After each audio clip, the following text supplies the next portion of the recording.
ఎప్పుడైనా నీ వీడియోలు చూసుకున్నావా? పోతావు రప్ప పోతావు, కాలుతో తంతా ఉంటావు, అది చేస్తావు ఇది చేస్తూ ఉంటావు.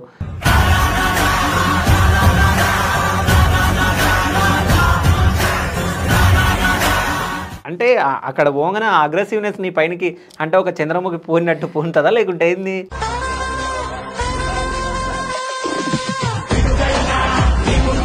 అక్కడ సమస్య కనిపిస్తున్నప్పుడు ఆటోమేటిక్గా మనం ఎట్లా అవుతున్నాం అనేది మనం ఇమాజిన్ చేసుకోలేమన్నా ఆ టైంలో.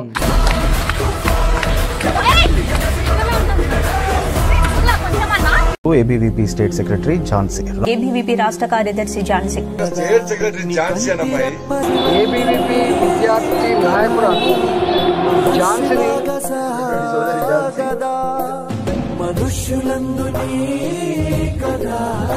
జుట్టు పట్టుకొని లాగి తీసుకెళ్ళడం అది అసలు చూస్తేనే అసలు వేరే రకంగా ఉంది. అది చాలా ఘోరంగా.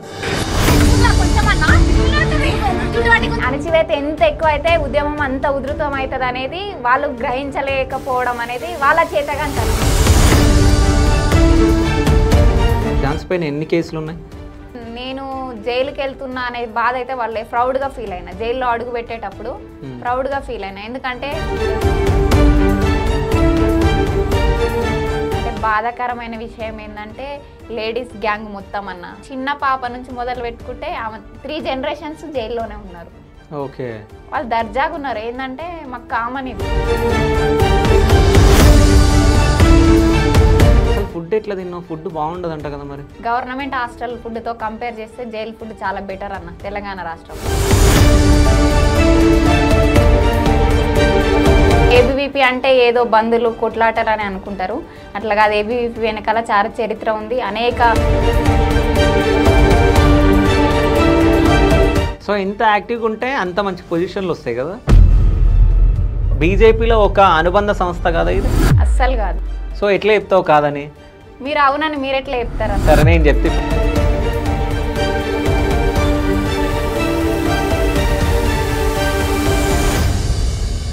కాదమ్మా. అంటే ఇప్పుడు నీకన్నా చిన్నలకు కూడా పెళ్ళి అయిపోయిందిగా, ఇంట్లో అడగలేదా నువ్వు పెళ్లి చేసుకొని? అంటే అన్న నేను మ్యాక్సిమం ఫ్యామిలీ బాధ్యత నాన్నతో పాటు నేను కూడా తీసుకుంటుండే. ఓకే. అంటే అమ్మ చనిపోయిన 1 yearలో ఒక్క మ్యారేజ్ అయిపోయింది. ప్రతి పని చేసిన అన్న, నేను చెయ్యని పని అంటూ లేదు. నేను వ్యవసాయ పనులన్నీ చేస్తాను. నేను ట్రాక్టర్ కూడా దున్నుతా. అవునా? అవు. బైక్ డ్రైవింగ్ ప్రతి ఒక్క పని వస్తుంది. నేను ఫస్ట్ రైతు తర్వాతనే ఇట్లా విద్యార్థి పరిషత్లోకి ఎంట్రీ ఇచ్చి.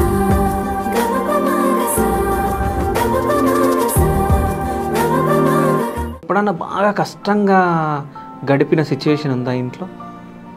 నేను కొన్ని చెప్పలేము. ఓకే, టైం వచ్చినప్పుడు ఖచ్చితంగా చెప్తాను. అంటే ఇంతమంది విద్యార్థుల భవిష్యత్తు ఆలోచించే నువ్వు ఇన్ని స్ట్రగుల్స్ ఫేస్ చేసి ఈ స్టేజ్ వరకు ఉన్నావు కదా. సో అట్లా అంటున్నా నేను. అంటే వాటిని ఎట్లా ఫేస్ చేసినావు, ఎట్లా ఎదుర్కొన్నావు, ఎట్లా నిల్చున్నావు అని. నా సమాజాన్ని ఎదుర్కోవడం అంత ఈజీ కాదన్న. ఎందుకంటే మంచి ఉంటుంది, చెడు ఉంటుంది. కొన్ని సిచ్యువేషన్స్లో మనకి హెల్త్ బాగాలేకపోయినా కూడా మన బాధ్యత కాబట్టి వెళ్ళాల్సి ఉంటుంది. కొన్ని చెప్పుకోలేము కూడా కొన్నిసార్లు. అవును. కానీ అంతకంటే ఇంకా పెద్ద బాధ ఏముంటుందంటే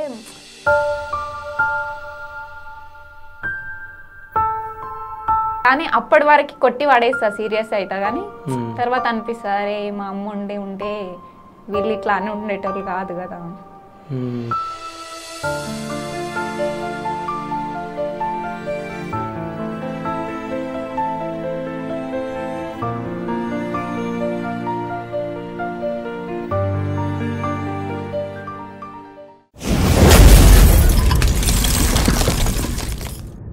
hi, welcome to Shiva studios. నేను మీ శివ చౌదరి. సో ఈరోజు మనతో పాటు ఒక స్పెషల్ గెస్ట్ ఉన్నారు. ఆ గెస్ట్ ఎవరో కాదు, అఖిల భారత విద్యార్థి పరిషత్ సెంట్రల్ కమిటీ మెంబర్ ఝాన్సీ మనతో పాటు ఉన్నారు. నమస్తే అమ్మా.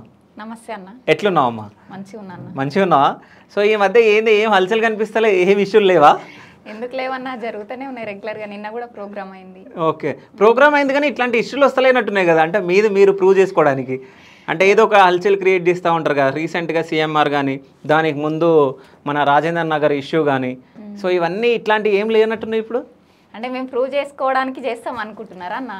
అంటే ఏమో, అంటే అవి చేస్తే పేరైతే వస్తుంది కదా. అట్లా ఏముండదు అన్న. ఇష్యూని బట్టి ఇష్యూ బేస్డ్గా మేము ఫైట్ చేస్తాం అంతేగాని మమ్మల్ని మేము ప్రూవ్ చేసుకోవడానికి ఈ విధంగా అయితే చెయ్యం. ఓకే, సో మిమ్మల్ని మీరు ప్రూవ్ చేసుకోవాలంటే ఏం చేస్తారు మరి? మమ్మల్ని మేము ప్రూవ్ చేసుకోని అవసరం లేదన్న, ఉన్న ఇష్యూస్ని బట్టి మేము ఫైట్ చేసే విధానాన్ని బట్టి మాకు ఐడెంటిటీ అనేది వస్తుంది. ఓకే. సో అంటే అఖిల భారత విద్యార్థి పరిషత్ అసలు ఇది ఎందుకు ఏర్పడ్డది, అసలు ఏం చేస్తారు అందులో? అఖిల భారతీయ విద్యార్థి పరిషత్ అంటే ముఖ్యంగా విద్యార్థుల సమస్యల కోసం, సామాజిక సమస్యల కోసం నిరంతరం కొట్లాడేటటువంటి ఒక సంస్థ. 1949 జూలై 9th రోజు ఢిల్లీ యూనివర్సిటీలో ఒక 5 విద్యార్థులతో ప్రారంభమైంది. ఇప్పుడు వరల్డ్లోనే బిగ్గెస్ట్ స్టూడెంట్ ఆర్గనైజేషన్ ఏదైనా ఉందంటే అది అఖిల భారతీయ విద్యార్థి పరిషత్. నిరంతరం ఏబీవీపీ అంటే ఏదో బంధులు కొట్లాటలు అని అనుకుంటారు, అట్లా కాదు. ఏబీవీపీ వెనకాల చాలా చరిత్ర ఉంది. అనేక జాతీయ మరియు ప్రాంతీయ సమస్యలపైన కూడా ఎన్నో పోరాటాలు చేసినటువంటి చరిత్ర విద్యార్థి పరిషత్కు ఉంది. ఓకే. సో తెలంగాణలో ఎంతమంది ఉన్నారు? ఎంతమంది అని చెప్పలేమన్నా, లక్షల్లో కార్యకర్తలు ఉంటారు. వరల్డ్లో బిగ్గెస్ట్ స్టూడెంట్ ఆర్గనైజేషన్ అంటే మనం అర్థం చేసుకోవాలి. అన్లిమిటెడ్ స్ట్రెంగ్త్, ఇంతే లిమిట్ అనేది ఉండదు విద్యార్థి పరిషత్ కార్యకర్తలకు కానీ విద్యార్థులకు కావచ్చు. ఓకే. అంటే ఎక్కడన్నా ఇష్యూ జరిగింది అని ఎట్లా తెలుస్తుంది మీకు? ఇప్పుడు సిఎంఆర్ కాలేజ్ది ఇష్యూ ఉంది, సో ఆ వాష్రూమ్లో సంథింగ్ ఏదో అయ్యిందని చెప్పేసి, సో అది ఎట్లా తెలుసు మీకు ఇష్యూ? ఒకటన్నా ఎక్కడైనా దేశవ్యాప్తంగా కావచ్చు, తెలంగాణ రాష్ట్రం తీసుకుంటే ఏ కళాశాల కేంద్రంగా పోయినా విద్యార్థి పరిషత్ కార్యకర్తలు ఉంటారు, మా కమిటీస్ ఉంటాయి. ముందుగా అక్కడ ఎవరైతే ఉన్నారో విద్యార్థులు వాళ్ళని అప్రోచ్ అవ్వడం జరుగుతుంది. అక్కడి వరకు వాళ్ళు పరిష్కరించగలరు అనుకుంటే ఆ కాలేజ్ విత్ ఇన్ ది కాలేజ్లోనే ఆ సమస్యని పరిష్కరించడం జరుగుతుంది. లేదు ఇది ఇంకా పెద్ద సమస్య అనుకున్నప్పుడు స్టేట్ స్థాయిలో ఉన్న కార్యకర్తల దృష్టికి తీసుకురావడం జరుగుతుంది, అక్కడ మేము వెళ్ళి అడ్రస్ చేస్తాం. ఓకే. సో సిఎంఆర్ కాలేజ్ దగ్గర జరిగిన ఇష్యూ అసలు ఎక్కడ వరకు వచ్చింది, ఏం జరిగింది, అసలు లాస్ట్కి ఏం సాధించారు మీరు? సిఎంఆర్ ఇష్యూ ఏదైతే ఉందో వాష్రూమ్స్లో అక్కడ వర్కర్స్ ఎవరైతే ఉన్నారో వాళ్ళు కెమెరాస్ పెట్టి వీడియోస్ రికార్డ్ చేసిరని విద్యార్థులు మా దృష్టికి తీసుకురావడం జరిగింది. మేము ఫస్ట్ మేనేజ్మెంట్తో మాట్లాడడానికి ప్రయత్నించినాం, అయినా కూడా వాళ్ళు కనీసం పట్టించుకోకుండా ఆ విద్యార్థుల దగ్గరికి కూడా రాలేదు.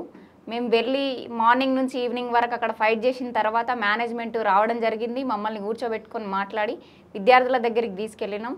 వాళ్ళ విద్యార్థుల డిమాండ్స్ ఏవైతే ఉన్నాయో వాటన్నింటిని కూడా డిపార్ట్మెంట్ వాళ్ళు కావచ్చు, ఇక్కడ మేనేజ్మెంట్ వాళ్ళు కావచ్చు, వాళ్ళందరి దృష్టికి తీసుకెళ్ళిన తర్వాత మేము ఈ సమస్యను పరిష్కరిస్తాం.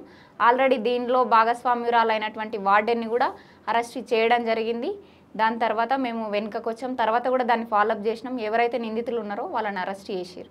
ఓకే, అరెస్ట్ చేసారు, మళ్ళీ వాళ్ళు బయటకు వెళ్ళిపోయారు. సో వాళ్ళది వాళ్ళు చూసుకుంటున్నట్టు నాకు ఇన్ఫర్మేషన్ ఉంది. సో ఇంకోటి అంటే మీతోటి కూడా సెటిల్మెంట్ ఏదో కుదిరించుకొని, సో మీరు సెటిల్మెంట్ అయ్యారు, వీళ్ళు వెళ్ళిపోయారు, దాని తర్వాత మళ్ళీ వాటిని కూడా రావడం జరిగింది అన్నట్టు నాకు ఇన్ఫర్మేషన్ ఉంది. సెటిల్మెంట్లు మేము చేయమన్న, సెటిల్మెంట్ చేసుకోవాలనుకుంటే అక్కడ వరకు వెళ్ళి ఆ గ్లాసులు దాన్ని గేట్లు దాన్ని దుంకి అవతలకి వెళ్ళాల్సిన అవసరం మాకేముంటుంది? అట్లాంటి సెటిల్మెంట్లు ఏవి కూడా మేము చేయము. అవి మిగతా విద్యార్థి సంస్థలు చేసుకున్నారు కావచ్చు, మేము పేర్లు చెప్పనక్కర్లేదు, అవి కూడా మీ దృష్టికి వచ్చినాయని నేను అనుకుంటున్నా. సెటిల్మెంట్ చేసే సంస్థ విద్యార్థి పరిషత్ కాదు. సో అంటే వాళ్ళు సెటిల్మెంట్లు చేసుకురు, సో అది కూడా విద్యార్థికి సంబంధించిన సంస్థనే, అవునా? అయ్యి ఉండొచ్చు. మరి మీది కూడా అదే కదా? మేము అట్లా చేయం. అంటే వాళ్ళు తీసుకుంటారు అన్నప్పుడు మీరు తీసుకోరని రుజువు ఏంది? మేము తీసుకున్నాం అనే రుజువు మీ దగ్గర ఏముందన్న? సో వాళ్ళు తీసుకున్నారని రుజువు మీ దగ్గర ఉందా? ఎందుకుందంటే అక్కడ వచ్చి వాళ్ళు మాలాగా ఫైట్ చేయలేదు కదా. మరి మేము విద్యార్థి పరిషత్కి అక్కడ వెళ్ళి కూర్చున్న మీడియానే సాక్ష్యం. అందుకు దాంట్లో భాగంగా మీరు కూడా కావచ్చు, మీలాంటి వాళ్ళు ఎంతో మంది మీడియా సోదరులు వచ్చి అక్కడ మేము చేసినటువంటి దాన్ని ప్లే చేయడం జరిగింది. ఇవే కదా నిదర్శనం. మరి మిగతా విద్యార్థి సంఘాలు మాతో పాటుగా ఎందుకు వచ్చి కొట్లాడలేదు? అక్కడ మీరు సెటిల్మెంట్లు చేసిరని మేము ఎందుకు అనుకోవద్దు? ఈరోజు ఫైట్ చేసిన వాళ్ళని సెటిల్మెంట్లు చేసిరంటే ఇంకా మేము ఏ విధంగా అర్థం చేసుకోవాలి దీన్ని? ఫైట్ చేసి లాస్ట్ వరకు ఉండాలి కదా. సో అంటే మీరు సెటిల్మెంట్ చేసుకున్నారా, లేకుంటే అక్కడ విద్యార్థులు సెటిల్మెంట్లు చేసుకున్నారా, అది చెప్పాలి కదా మీరు. అన్న విద్యార్థులని ఈ విధంగా విద్యార్థులను దూషించడం అనేది కరెక్ట్ కాదు. విద్యార్థి సెటిల్మెంట్ ఎట్లా చేసుకుంటాడన్న? చదువుకోవడానికి వచ్చారు కానీ సెటిల్మెంట్ల కోసం రాలేగా విద్యార్థి. ఏ ఆడపిల్ల అయినా తన పార్ట్స్ని మేము షూట్ చేస్తామని చెప్పేసి ఇష్టం ఉన్నట్టు ప్రవర్తిస్తే ఏ ఆడపిల్ల ఊకుంటుంది? ఫస్ట్ తన క్యారెక్టర్ ముఖ్యం కదా ఆడపిల్లకి, దాని తర్వాతనే చదువు. కానీ అక్కడ ప్రొటెక్షనే లేకుండా ఈ విధంగా ఇట్లాంటి అఘాయిత్యాలకు పాల్పడితే ఏ ఆడపిల్ల అయినా బయటకు వస్తుంది. అక్కడ జరిగింది అదే. అంతేగాని సెటిల్మెంట్ చేసుకోవాలనుకుంటే ఏదో 4 గోడల మధ్యలో చేసుకుంటారు కదా, ఎందుకు కాలేజ్ గేట్ ముందు కూర్చుంటారు? సో అంటే సెటిల్మెంట్ అయితే ఏం కాలేదంటారు? అట్లాంటిది అయితే మా వరకు అయితే ఏ సెటిల్మెంట్ జరగలేదన్న, ఇది పక్కా. సో ఝాన్సీకి ఎక్కువ పేరు వచ్చింది ఏ సిచ్యువేషన్లో? అంటే రెగ్యులర్గా అన్ని ఇష్యూస్లో కూడా అగ్రెసివ్గా వెళ్ళడం అనేది నా స్టైల్. ఓకే, అంటే అక్కడ ఉన్న సిచ్యువేషన్ బట్టి ఆ టైంలో స్టైలే వేరు ఝాన్సీ. ఎందుకంటే దర్వాజలను గేట్లను తన్నడము తొయ్యడము అసలు అదొక్క విషయం అయితే. ఇంకోటి నీ మీద జరిగింది కూడా ఒక విషయం ఉంది, రాజేందర్ నగర్ దగ్గర ఆ బయోడైవర్సిటీకి సంబంధించిన దాని గురించి ఆ ఇష్యూ పైన. సో అంటే జుట్టు పట్టుకొని లాగి తీసుకెళ్ళడం అది అసలు చూస్తేనే అసలు వేరే రకంగా ఉంది, అది చాలా ఘోరంగా. సో ఆ సిచ్యువేషన్ నుంచి అసలు నువ్వు ఎట్లా బయటకు వచ్చినావు, అసలు ఏం జరిగింది ఆ రోజు? అంటే ఏమనుకుంటారంటే ఏదన్నా ఇష్యూ అయినప్పుడు ఇలా అరెస్ట్ చేస్తే లేదా 4 లాఠీ దెబ్బలు కొడితే 4 కేసులు పెడితే లేదా జైల్లో వేస్తే వీళ్ళు అణిగి మణిగి ఉంటారనేది ప్రభుత్వాల భావన. కానీ అణచివేత ఎంత ఎక్కువ అయితే ఉద్యమం అంత ఉధృతం అవుతుంది అనేది వాళ్ళు గ్రహించలేకపోవడం అనేది వాళ్ళ చేతగంతనం. అది అదే విధంగా అనేక సార్లు ఆ ఒక్క ఇష్యూ కాదన్న, అంతకుముందు జరిగినటువంటి అనేక సందర్భాల్లో కూడా నన్ను ఒకసారి లాకప్లో వేసి కొట్టడం జరిగింది, అనేక సార్లు కేసులు పెట్టడం జరిగింది. మేము మమ్మల్ని ఇష్టం ఉన్నట్టు లాక్కెళ్ళి డీసీఎంలో వేసుకెళ్ళడం కావచ్చు. ప్రతిసారి మేము దెబ్బలు తినుకుంటా కూడా ఎక్కడ వెనకడిగేయకుండా ముందుకెళ్తానే ఉంటాం, అదే విధంగా ఫైట్ చేస్తానే ఉంటాం. అంతకింత మేము స్ట్రాంగ్ అవుతాం తప్ప ఎక్కడ కూడా వెనకడిగేయము, వెనకకు తగ్గము. అక్కడ సమస్య ఉంది, మేము ఎంతవరకైనా సరే తెగించి కొట్లాడతాం అంతే.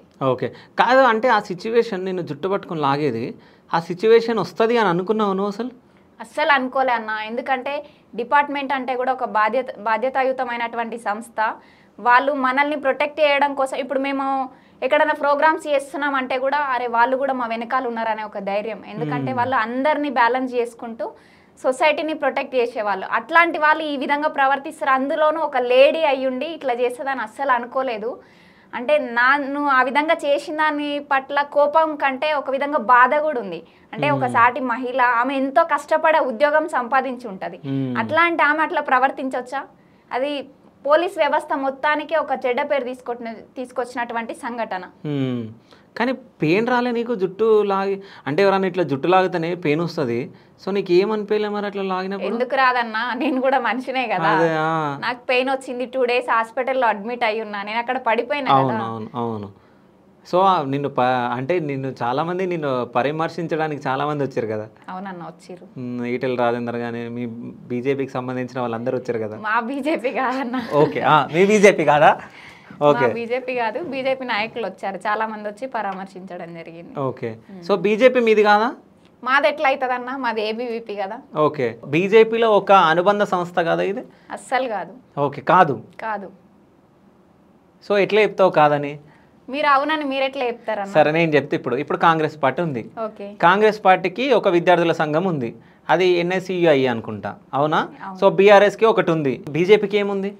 మీరు యువ మోర్చని ఏ రాజకీయ పార్టీకి అనుసంధాన సంస్థ అనుకుంటున్నారు? బీజేపీకి.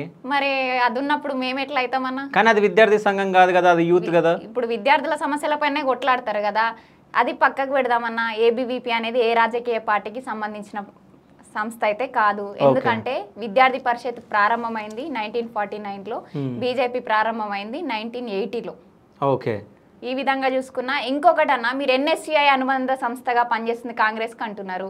ఎన్ఎస్సిఐ వాళ్ళు పార్టీ ఎజెండాని తమ ఎజెండాగా ముందు పెట్టుకొని కొట్లాడతారు, వాళ్ళ పార్టీ జెండాతో వీళ్ళ ఎన్ఎస్సిఐ జెండా కలిపి కొట్లాడతారు. కానీ ఎక్కడైనా మీకు బీజేపీ జెండాతో ఏబీవీపీ జెండా కలిపి కొట్లాడినట్టు మీకు అనిపించిందా? పార్టీ ఎజెండాని ఎక్కడైనా ముందు పెట్టి మేము కొట్లాడినట్టు మీకు అనిపించిందా? ఎక్కడైతే అనిపించలేదు, కానీ అనిపించలేదంటే లేదన్నట్టే కదా. అప్పుడప్పుడు చెప్తాం కదా. ఓకే, అప్పుడప్పుడు మీకు మీటింగ్స్ అవి ఉంటాయి కదా అఖిల భారత విద్యార్థి పరిషత్ వాళ్ళకి మీటింగ్స్ ఉంటాయి. ఆ మీటింగ్స్కి బీజేపీకి సంబంధించిన నాయకులు కానీ వ్యక్తులు కానీ ఎవరన్నా వస్తారా?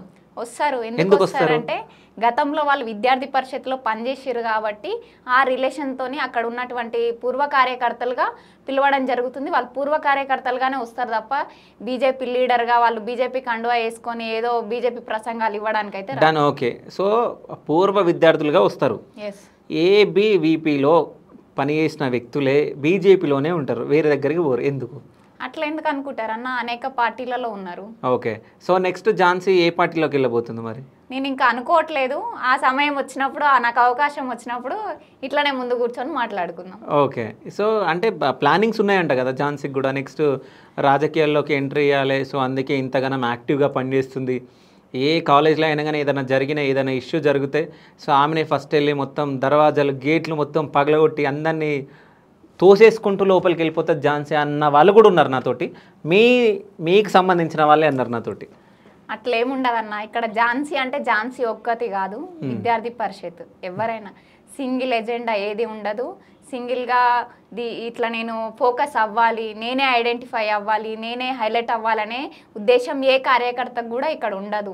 ఏంటంటే అక్కడ నేను స్టేట్ సెక్రటరీగా ఉన్నాను కాబట్టి నేను ప్రశ్న అడ్రస్ చేయాలి, నేను ఫ్రంట్ రోల్లో ఉండి కొట్లాడాలి కాబట్టి నా బాధ్యత అది. నా బాధ్యతను ముందుకు తీసుకెళ్ళినా అది కొంతమందికి రకరకాలుగా కనిపించవచ్చు, దాన్ని కూడా నేను తప్పు పడట్లేదు. ఎందుకంటే ఒక్కొక్కరి ఒపీనియన్ ఒక్కోలా ఉంటుంది అన్న, దాన్ని తప్పు పట్టాల్సిన అవసరం లేదు. వాళ్ళ ఒపీనియన్ మీకు చెప్పి ఉండొచ్చు, అంతేగాని నేనే ముందు వెళ్ళాలి, నేనే కొట్లాడాలని కాదు. నన్ను చూసి ఇంకా 100 మంది ఆడపిల్లలను అలా ముందుకు రావాలని కొట్లాడే తత్వం నాది. ఓకే, సో ఇంత యాక్టివ్గా ఉంటే అంత మంచి పొజిషన్లు వస్తాయి కదా. యాక్టివ్ అంటే అన్న, నీకు ఒక బాధ్యత ఇచ్చినప్పుడు దానికి పూర్తి న్యాయం చేయాలి. ఎందుకంటే అది మన బాధ్యత. ఊరికే ఇచ్చి ఆ సీట్లో కూర్చోబెట్టి నీకేదో రాజభోగం అనుభవించని చెప్పి ఎవరు కూర్చోబెట్టరు ఆ సీట్లో.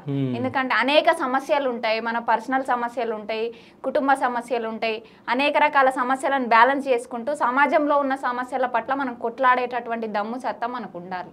ఓకే, సో అంటే ఇంతగానం మాట్లాడుతుంది కదా ఝాన్సీ. సో ఇప్పుడు ప్రజెంట్ మన తెలంగాణలో అంటే విద్యార్థుల భవిష్యత్తు ఎట్లుంది, అంటే విద్యారంగం ఎట్లుంది? విద్యారంగం గురించి ఎట్లుందంటే అన్న, చాలా దారుణమైన పరిస్థితి. ఎందుకంటే తెలంగాణ రాష్ట్ర సాధన కోసం విద్యార్థి నిరుద్యోగులు ప్రాణాలు అర్పించి మరి తెలంగాణ రాష్ట్రాన్ని సాధించుకున్న తెలంగాణ రాష్ట్రంలో ఏ అయితే నీళ్లు నిధులు నియామకాలనే ఆశయంతో మనం తెలంగాణ రాష్ట్రం సాధించుకున్నామో గత 10 సంవత్సరాలుగా బీఆర్ఎస్ పాలనలో అవి ఏవి కూడా నెరవేరలేదు. ఎక్కడేసిన గొంగడు అక్కడే ఉన్నట్లు, ఎక్కడున్న సమస్యలు అక్కడే ఉన్నాయి. ఇంటికి ఒక ఉద్యోగం అన్నారు, నాణ్యమైన విద్యను అందిస్తామన్నారు, అనేక హామీలు ఇచ్చి బీఆర్ఎస్ ప్రభుత్వం అధికారంలోకి వచ్చింది తప్ప వాళ్ళ కుటుంబ పాలనతో 10 ఏళ్ళు గడిపిరు కానీ ఏ ఒక్క పేద విద్యార్థికి న్యాయం జరిగింది లేదు. ఇన్ని బీఆర్ఎస్ ప్రభుత్వంలో అలసిపోయినటువంటి విద్యార్థి యువత ఎవరైతే ఉన్నారో ముఖ్యంగా, ఎందుకంటే అన్న ఆనాడు తెలంగాణ రాష్ట్ర సాధనలో కూడా ముఖ్యంగా విద్యార్థి నిరుద్యోగ యువత పాత్రనే ఎక్కువగా ఉండి ముందుండి కొట్లాడిందే వాళ్ళు. అదేవిధంగా ఈ బీఆర్ఎస్ ప్రభుత్వాన్ని కూడా గద్దెదించి మళ్ళీ కాంగ్రెస్ ప్రభుత్వం ఇచ్చినటువంటి హామీలకు మోసపోయి ఈరోజు విద్యార్థి నిరుద్యోగ యువత కాంగ్రెస్ ప్రభుత్వాన్ని గద్దెనెక్కిస్తే ఇవాళ మళ్ళీ అదే అశోక్ నగర్ దిల్సుఖ్ నగర్ సెంటర్లలో ఇలా రోడ్ల మీదకి వచ్చి కొట్లాడుతున్నటువంటి పరిస్థితి అన్న. యూత్ డిక్లరేషన్ అనుకుంటూ గల్లీ నుంచి ఢిల్లీ వరకు వచ్చి హామీలు ఇచ్చిన రాజకీయ నాయకులు ఇవాళ నిరుద్యోగుల గోడును వినడానికి ఒక్క గల్లీ నాయకుడు కాదు, ఢిల్లీ నాయకుడు కాదు, ఎవ్వరు కూడా వచ్చి వినే పరిస్థితిలో లేరు. ఇలా కావాల్సింది అధికారం వచ్చిన తర్వాత వాళ్ళ రాజభోగాలు అనుభవించడానికి, వాళ్ళ జేబులు నింపుకోవడానికి తప్ప సమాజం కోసం పనిచేయాలనే ఉద్దేశంతో ఏ రాజకీయ నాయకుడు ముందుకు రావట్లేదు. సరే, ఇప్పుడు 2 సంవత్సరాల దగ్గరకు వస్తుంది కాంగ్రెస్ గవర్నమెంట్ వచ్చి. సో ఎట్లా ఉంది ఇప్పుడు ప్రెజెంట్ సిచ్యువేషన్ తెలంగాణలో? 10 సంవత్సరాలు అనుభవించిరన్న, ఎంత అనుభవించాలో అంత ప్రజలు కావచ్చు, విద్యార్థులు కావచ్చు, నిరుద్యోగులు కావచ్చు. కనీసం కాంగ్రెస్ ప్రభుత్వం వచ్చినాకైనా మా బతుకులు బాగుపడతాయి అనుకుంటే సంవత్సరం తిరగక ముందే మళ్ళీ ఉద్యమాలు చేస్తూ ఉన్నారు. ఇలా అంటే విద్యార్థి పరిషత్గా మేము చేస్తే ఏమంటారంటే, అరే ప్రభుత్వం వచ్చిందే నిన్నమన్నా, వాళ్ళకి సమయం కావాలి కదా, మీరు అప్పుడే వచ్చి ముందల ఉద్యమాలు చేస్తూ ఉన్నారు, మీరు హైలైట్ కావాలని చేస్తూ ఉన్నారు అని చెప్పేసి మా మీద బురద జల్లే ప్రయత్నం చేస్తున్నారు. మేము సంవత్సరంలోగా హామీలు నెరవేరుస్తామని చెప్పి మీరే వచ్చిర్రు కదా, వచ్చి హామీలు ఇచ్చిర్రు కదా, మరి హామీలు ఇచ్చినప్పుడు నెరవేర్చాల్సినటువంటి బాధ్యత, మీరు ఆ సీట్లో కూర్చున్నారు కాబట్టి మీ బాధ్యత అది, ఖచ్చితంగా అది నెరవేర్చాల్సిందే. నెరవేర్చకపోతే ఖచ్చితంగా కాలర్ పట్టే గుంజి రైట్ ప్రతి విద్యార్థికి నిరుద్యోగి ప్రజలకు ఉంది. దాన్ని తప్పుతో పట్టిస్తూ ఇచ్చిన హామీలను నెరవేర్చకుండా ఇవాళ ఎట్లుందంటే ఏమనంటే ఆర్థిక పరిస్థితి బాగాలేదు, రాష్ట్ర ఆర్థిక పరిస్థితి బాగాలేదు. అంటే మీరు అధికారంలోకి వచ్చేది మీ ఖజానాలు నింపుకొని మీ ఆస్తులు పెంచుకోవడానికి వస్తున్నారా, లేకపోతే ప్రజలకు సంక్షేమాన్ని చేకూర్చి ప్రజల అభివృద్ధి కోసం పాటుపడడానికి వస్తున్నారా? దేనికోసం వస్తున్నారు? మీరు ఆర్థిక సమస్యలు ఉన్నా ఏది ఉన్నా మీ బాధ్యత కాబట్టి ఖచ్చితంగా సమస్యలన్నీ తీర్చాల్సినటువంటి బాధ్యత మీది. ఓకే, అంటే బీఆర్ఎస్ గవర్నమెంట్ ఉన్నప్పుడు బాగుందా విద్యార్థులకి, లేకుంటే కాంగ్రెస్ గవర్నమెంట్ వచ్చినాక బాగుందంటారా? ఎప్పుడు బాగాలేదన్న, ఎప్పుడు బాగాలేదు. బీజేపీ గవర్నమెంట్ వస్తే బాగుంటుంది అంటారు. అది మనం ఊహించి చెప్పలేం కదా అన్న, ప్రజల నిర్ణయం. మీరు నేను అనుకుంటే అయిపోదు కదా, కానీ మీ లోపల ఉన్న ఆశ మాత్రం అదే కదా. ఆశ అని ఎందుకుంటదన్న, ఎవరికైనా ఎట్లుంటదంటే ఫర్ సపోజ్ నాకైనా మీకైనా ఇంకో కొత్త ప్రభుత్వం అధికారంలోకి వస్తే అప్పుడైనా మార్పు వస్తుందేమో అన్న ఆశ ప్రతి ఒక్కరిలో ఉంటుంది. కాబట్టి నెక్స్ట్ ఏం జరుగుతుంది అనేది ప్రజలు నిర్ణయిస్తారు, ప్రజల చేతిలో ఉంది. ఓకే, ఇప్పుడు ప్రెసెంట్ తెలంగాణలో ఏ సమస్యలు ఉన్నాయి విద్యార్థులకి? ఈ సమస్య లేదనడానికి లేదన్న. ఓకే, ప్రభుత్వ పాఠశాలల నుంచి మొదలు పెట్టుకుంటే విశ్వవిద్యాలయాల వరకు ఎక్కడ చూసుకున్న మౌలిక వసతులు లేవు, రిక్రూట్మెంట్ లేదు, సరిపడా బోధనా సిబ్బంది లేదు, స్కాలర్షిప్ రియంబర్స్మెంట్ అన్న ఇప్పటి వరకు 9,500 కోట్లు పెండింగ్లో ఉంటే కనీసం వాటి గురించి ప్రస్తావించినటువంటి నాయకుడే లేడు. ఈరోజు రియంబర్స్మెంట్ రాకపోతే ఏమవుతుంది? అలా కోర్సులు కంప్లీట్ అవుతున్నాయి, మేము సర్టిఫికేట్స్ ఇవ్వం, రియంబర్స్మెంట్ కట్టండి, గవర్నమెంట్ ఇస్తలేదు, మేము నష్టాల్లో ఉన్నాం, మా కాలేజ్ మూసుకునేటటువంటి పరిస్థితి వచ్చిందనేమో యాజమాన్యం. ఇటు యాజమాన్యానికి ప్రభుత్వానికి మధ్య నష్టపోతుంది ఎవరన్నా? విద్యార్థులు. మరి ఈ విధంగా విద్యార్థుల జీవితాలతో ఆడుకుంటున్నటువంటి ప్రభుత్వాన్ని, నాయకులను ఏమనాలి? సో అంటే మీరు అడగడానికి ప్రయత్నించినప్పుడు నాయకులు మీకు ఏమని సమాధానం ఇస్తారు? అసలు నాయకులు కలిసే అవకాశం ఇస్తే కదా అన్న. ఓకే, ఎవడిస్తాడు? ఇలా ఓటు కావాలంటేనేమో గల్లీలకు వచ్చి ఎంతకైనా దిగజారుతారు. వాళ్ళు గెలవడం కోసం ఎంతకైనా దిగజార్చి వాళ్ళు అడ్డగోలుగా ఇష్టం ఉన్నటువంటి హామీలు ఇస్తారు. కానీ వాళ్ళు ఒక్కసారి అధికారంలోకి వచ్చిరంటే మనం కాలు పట్టుకునే అవకాశం కూడా ఇయ్యరు ప్రజలకి. ఆ విధంగా, ఎందుకంటే ఈ మధ్య చూసినాం, ఒక అమ్మాయి వెళ్ళి ఒక నాయకుడి కాళ్ళు పట్టుకుంటుంది, మా హామీలు వినండి, మాకు ఈ సమస్య ఉందని చెప్పి. అంత పరిస్థితి ఎందుకు వస్తుంది? అధికారులు మీరు ప్రభుత్వంలోకి వచ్చిన తర్వాత అరే సమస్యలు ఉన్నాయి కనీసం వినండి, వింటే కదా మీకు తెలిసేది. తప్పించుకొని తిరుక్కుంటూ ఈ విధంగా విద్యార్థి నిరుద్యోగులను మోసం చేస్తే ఏం జరుగుతుంది? మళ్ళీ మీరు ఏదో ఒక రోజు గద్దె దిగాల్సి వస్తుంది, అదే మూలకు కూర్చోవాల్సి వస్తుంది. సో అంటే ఝాన్సీ పైన ఎన్ని కేసులు ఉన్నాయి? ఝాన్సీ పైన ఎన్ని కేసులు ఉన్నాయి? 30 పైనే ఉంటాయన్న. 30 పైన. సో ఆ కేసులన్నీ ఎట్లా పెట్టిరు ఇవన్నీ? ఇప్పుడు అంటే ఈ విద్యార్థుల సంస్థల అంటే విద్యార్థుల సమస్యల గురించి కొట్లాడడానికి వెళ్ళినప్పుడే పెట్టిరా లేకుంటే? అంతే కదన్న, ఇంకేముంటుంది. ఝాన్సీ అనేది విద్యార్థి పరిషత్ నుంచి ఒక సమస్య పైన వెళ్ళి కొట్లాడుతుంది, ఆ కొట్లాటను అణచివేయడం కోసం మా పైన అక్రమ కేసులు పెడతారు. ఓకే, సో ఎన్ని రోజులు జైల్లో ఉంది ఝాన్సీ? నేను 10 రోజులు ఉన్నాను. 10 రోజులు. ఎట్లా అనిపించింది జైల్లో ఉంటే? అంటే నేను జైలుకి వెళ్తున్నా అనే బాధ అయితే వాళ్ళే ప్రౌడ్గా ఫీల్ అయినా. జైల్లో అడుగు పెట్టేటప్పుడు ప్రౌడ్గా ఫీల్ అయినా. ఎందుకంటే అంటే ఇట్లా చెప్తుంటే ఏంది అమ్మ ఇట్లా అంటుంది అనుకోవచ్చు, కానీ జైలుకి వెళ్ళాలనేది నా ఆశ. ఎందుకు? ఖచ్చితంగా జైలు జీవితం గడపాలి. ఎందుకంటే మనం ఏదో అదంటే జైలుకి వెళ్ళడం అంటే తప్పు చేసి పోవాలనే ఉద్దేశం మాత్రం ఉండకపోతుండే. ఏదో ఒకటి ఖచ్చితంగా ఏదైనా గట్టి ఉద్యమం చేయాలి, విద్యార్థుల కోసమా నిరుద్యోగుల కోసమా కొట్లాడాలి, ఆ కొట్లాటలో నేను జైలుకి పోవాలి. సో జైలుకి పోవాలనుకుంది, పోవాలనుకున్నా. జైలుకి వెళ్తేనే అందరి కళ్ళలో పడతావని అనుకున్నావా? అట్లని కాదన్నా, ఎందుకంటే ప్రతి జీవితం అనుభవించాలి. మన వ్యక్తిగత జీవితంలో, కుటుంబము, సమాజంలో జీవిస్తున్నాం, కానీ జైలు జీవితం ఎట్లుంటది? జైలు కూడా చాలా నేర్పిస్తుంది. అది మంచి అయి ఉండొచ్చు, చెడు అయి ఉండొచ్చు, అది మనం రిసీవ్ చేసుకునే దాన్ని బట్టి ఉంటుంది. అదేవిధంగా నేను కూడా అనుకున్నా, అంటే ఎంతో మంది స్వాతంత్రం కోసం కావచ్చు, తెలంగాణ రాష్ట్ర సాధన కోసం కావచ్చు, అనేక రకాల ఉద్యమాలు చేసి జైలుకి వెళ్ళిన ఎంతో మంది మేధావులు ఉన్నారు. వాళ్ళంత ఎత్తున మనం కొట్లాడకపోవచ్చు, వాళ్ళ స్థాయి మనది కాకపోవచ్చు, కానీ మన స్థాయిలో కూడా మనం కొట్లాడే ఎందుకు వెళ్ళకూడదు? అట్లానే అనుకున్నావు? అట్లా అనిపిస్తుండే నాకు, కానీ అనుకోని సందర్భంలో నేను జైలుకి వెళ్ళిన. సో జైలుకి వెళ్ళినావు, అదైతే నీకు తీరింది కదా కోరిక అయితే. సో ఎట్లా అనిపించింది 10 రోజులు? అసలు ఎట్లా ఉంటుంది? ఎన్ని గంటలకు లేపుతారు? సో బ్రేక్ఫాస్ట్ ఏముంటుంది, లంచ్ ఏముంటుంది, స్నాక్స్ ఏముంటాయి, డిన్నర్ ఏముంటుంది? అసలు ఏమేం పనులు చేయాలి జైల్లో? జైల్లో అన్న మనం ఇంట్లో ఉంటే ఎట్లయితే ఏ విధంగా మనం లేచినప్పటి నుంచి అన్ని పనులు చేసుకుంటామో, అదే విధంగా జైల్లో కూడా ఒక్కొక్కరు పనిని డివైడ్ చేసుకొని ఎవరు చేసే పని వాళ్ళు చేసుకోవాలి. టైమింగ్స్ అంటే బ్రేక్ఫాస్ట్, లంచ్, డిన్నర్ కామన్గా బయట దానికంటే ఒక 2 అవర్స్ ముందు ఉంటుంది. ఎందుకంటే 6 లోపే లాకప్లో వేసేయాలి అందరినీ, కాబట్టి ఆ విధంగా జైలు టైమింగ్స్ ఉంటాయి. చదువుకోవాలనుకుంటే లైబ్రరీ ఉంటుంది అక్కడ కూడా. మంచి చెడు అక్కడ నువ్వు వెళ్ళినంత మాత్రాన ఒకవేళ తప్పు చేసిన వాళ్ళనైనా సరే తప్పు చేసిన వ్యక్తిగా ఏం చూడరు, ఎందుకంటే వాళ్ళ పరిస్థితులను బట్టి. కాబట్టి అందరినీ ఈక్వల్గా చూస్తారు అక్కడ. అందరూ కలిసిపోయి ఉంటారు, పనులు చేసుకుంటారు. చదువుకోవాలనుకున్న వాళ్ళు చదువుకోవచ్చు, ఏదైనా పనులు చేసుకోవాలనుకున్న వాళ్ళు కూడా జీవిత ఖైదీ శిక్ష పడ్డ వాళ్ళకి అక్కడ మహిళలకు టైలరింగ్ కావచ్చు, డిజైనర్ వర్క్స్, ఇవన్నీ బేకరీ ఫుడ్ ఐటమ్స్ తయారు చేయడము, ఇట్లా ఉపాధి కల్పిస్తారు జైల్లో కూడా. కొంతమంది తప్పు చేయకుండా పిల్లలు చేసిన తప్పులకు కూడా శిక్షణ అనుభవించే పేరెంట్స్ ఉన్నారన్న అక్కడ. అప్పుడు బాధ అనిపించింది. తల్లులు ఇప్పటి వరకు బస్సు కూడా ఎక్కలేదంట. హైదరాబాద్ అంటే ఎట్లుంటుందో తెలియదు, అబ్బాయి ఏదో అమ్మాయి విషయంలో తప్పు చేసిన అని చెప్పేసి ఇద్దరు తల్లుల్ని తీసుకొచ్చి జైల్లో వేసారు.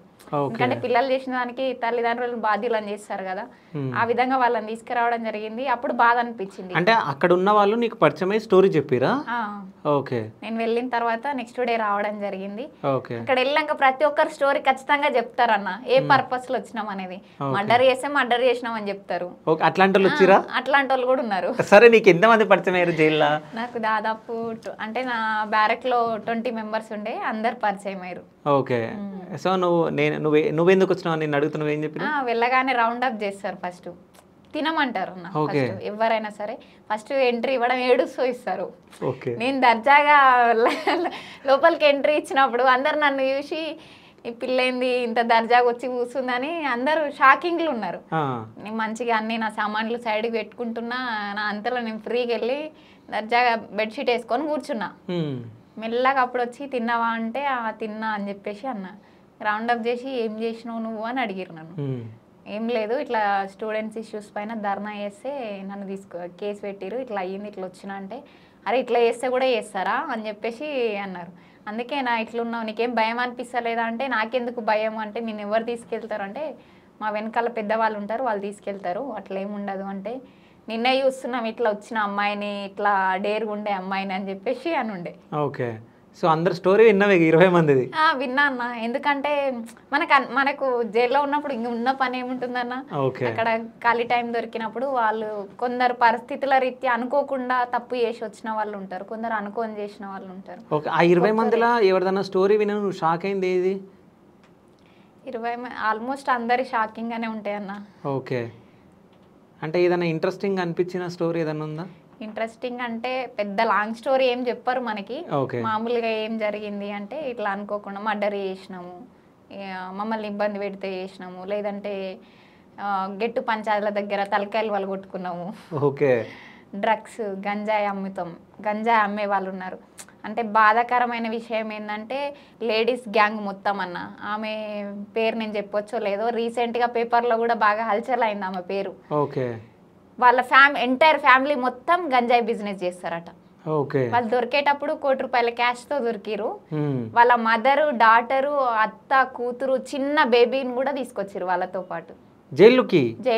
ఎందుకంటే చిన్న పిల్లల్ని నిల్వ చేస్తారు. ఇప్పుడు తల్లితో పాటు అమ్మాయి పాలు తాగుతుంది కదా అన్న, అట్లా చిన్న పాప నుంచి మొదలు పెట్టుకుంటే ఆమె 3 generations జైల్లోనే ఉన్నారు. వాళ్ళు దర్జాగా ఉన్నారు. ఏంటంటే మాకు కామన్ ఇది అంటే చేసేది గంజాయి వ్యాపారము. మహిళలు అయ్యుండి అంటే సమాజంలో గంజాయి ఎఫెక్ట్ ఎంత పడుతుంది, ఎంతో మంది నష్టపోతురు. అట్లాంటిది వాళ్ళు దాన్ని ఒక బిజినెస్ గా ఎంచుకొని వాళ్ళ కోట్ల దందా అంటే ఎట్లానో అనిపించింది. ఓకే. సో అంటే ఈ పిల్లలు అంటే ఎవరో పిల్లలు లవ్ మ్యాటర్లో ఉండి ఏదో అయ్యి తల్లులను తీసుకుని రావడం జరిగింది కదా, అంటే పిల్లలు దొరకకుండా తల్లులు వచ్చిరా? అంటే వాళ్ళు మైనర్లని మ్యారేజ్ చేసుకోవడం అన్న. ఓకే. మైనర్ అమ్మాయి వీళ్ళ ఇంటికి రావడం అనుకోకుండా. ఇక తల్లిదండ్రుల ఊర్లో అవగాహన ఉండదు కదా, తెలియదు. ఇంకోటి కొడుకులు కూడా వినిపించుకోరు కదా, ఏమన్నా అంటే వీళ్ళు ఏం చేసుకుంటారు అనే భయం తల్లిదండ్రులకు ఉంటది. వాళ్ళు తెలిసిదే లేక యాక్సెప్ట్ చేస్తారు. తర్వాత పేరెంట్స్ వచ్చి అందరి మీద కేసులు పెట్టడం, తీసుకొచ్చి లోపడేయడం. ఓకే. అసలు ఫుడ్ ఎట్లా తిన్నావు? ఫుడ్ బాగుండదు అంట కదా మరి అన్న. ఇలా గవర్నమెంట్ హాస్టల్ ఫుడ్ తో కంపేర్ చేస్తే జైలు ఫుడ్ చాలా బెటర్ అన్న తెలంగాణ రాష్ట్రంలో. అవునన్న, పక్కా చెప్పగలుగుతా. ఎందుకంటే నేను కూడా గవర్నమెంట్ స్టిల్ ఇప్పటికీ గవర్నమెంట్ హాస్టల్లోనే ఉంటా. ఆ మెనూ కంటే ఈ మెనూ చాలా బెస్ట్. జైల్లో పెట్టే వరకైనా క్వాంటిటీ ఫుడ్ పెడతారు. ఓకే. అంటే అన్లిమిటెడా జైల్లో? ఎంతైనా తినొచ్చు. ఓకే. అంటే చికెన్, మటన్ అవన్నీ పెడతారా? నేనైతే నాన్ వెజ్ తినా అన్న. ఓకే. నాన్ వెజ్ గురించి వెజిటేరియనా మీరు? వెజిటేరియన్. ఓకే. నాన్ వెజ్ ఎందుకు తినరు మీరు? నాకు అలవాటు లేదన్న చిన్నప్పటి నుంచి. అంటే లేకుంటే ఇందులోకి వచ్చిన తర్వాత? లేదన్న, నాకు టచ్ లో, నాకు డిగ్రీ అయిపోయిన తర్వాత విద్యార్థి పరిషత్ నాకు టచ్ లో ఉంది. అంతకు ముందుగా నేను 10th క్లాస్ నుంచే తినను. ఓకే. అంటే ఎందుకు అంటే ఎందుకు జంతువులను చంపడం అనా లేకుంటే? అంతే అన్న. అంతేనా? మరి 10th వరకు ఎందుకు తిన్నావు? అప్పుడు అంటే ఏమో అన్న, నాకు అప్పుడు కూడా నార్మల్ గా తింటుండే, నాకు ఎందుకో అనిపించింది బంద్ చేసిన అంతే. భక్తితోని లేకపోతే ఇందులోకి వచ్చినా అని అనుకుంటారు చాలా మంది, కానీ అట్లా కాదు. నాకు విద్యార్థి పరిషత్ పరిచయం లేక ముందు నుంచే నేను తినను. కానీ ఒక పెద్ద స్టేట్మెంట్ ఇచ్చినారు ఇప్పుడు, అంటే విన్నా ఖైదీలకు పెట్టే ఫుడ్ చాలా మంచిది అని. అవునన్నా. అంటే ఇప్పుడు విద్యార్థులను మొత్తం నేరాలు ఘోరాలు చేసేసి అందరు జైలుకి వెళ్ళమని చెప్తున్నా. అట్లా ఎట్లా చెప్తారన్నా? నేను ఫుడ్ గురించి చెప్పినా గానీ ఫుడ్ కోసం జైలుకి వెళ్ళమని చెప్పానన్నా. అట్లా ఎట్లా చెప్తామన్నా? అక్కడ ఉన్న సిచ్యువేషన్ చెప్పిన, ఎందుకంటే ఫుడ్ ఎట్లుంటుందని మీరు అడిగిరు కాబట్టి ఇట్లా ఉందన్నా అని చెప్పిన, అంతేగాని ఆ ఫుడ్ కోసమే మీరు నేరాలు చేసి జైలుకి వెళ్ళండి అని చెప్పే అంత ఇది కాదన్నా. ఓకే. సో ఫుడ్ తింటున్నాను అంటే కొంచెం ఎట్లనో ఉంటే తినకుండా ఉంటుండేనా? అంటే గొడ్డు కారం అదంతా ఉంటుంది అని అంటారు, నిజం కాదు? అట్లా ఏం కాదన్నా, నార్మల్ ఫుడ్డే ఉంటుంది. పప్పు చేస్తారు, ఒక పూట కర్రీ చేస్తారు, మార్నింగ్ ఏదో ఒక టిఫిన్ ఉంటుంది, టీ చేస్తారు, బాగానే ఉంటుంది ఫుడ్. ఓకే.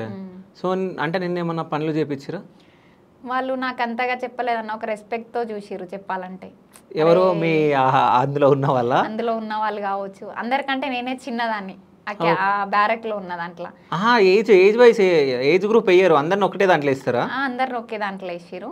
నేను అంటే ఫస్ట్ వెళ్ళిన వాళ్ళని ఫస్ట్ బ్యారక్ వేరే ఉంటది, 1 వీక్ ఒకసారి షిఫ్ట్ చేస్తుంటారు. అట్లా నేను వెళ్ళినప్పుడు అక్కడ ఉన్న వాళ్ళందరూ కూడా మంచిగా చూసుకురు. అందులో డిపార్ట్మెంట్ వాళ్ళు కూడా నువ్వు వచ్చిన పర్పస్ ఏంది అని అడుగుతారు కదా ఫస్ట్. వాళ్ళు కూడా ఇట్లా స్టూడెంట్ ఇష్యూ అంటే ఏదైనా ఉంటే చూసుకోండి, చదువుకోవాలనుకుంటే బుక్స్ తీసుకో వెళ్ళి అని చెప్పేసి గైడ్ చేయడం జరిగింది. మంచిగా చూసుకుంటుండే.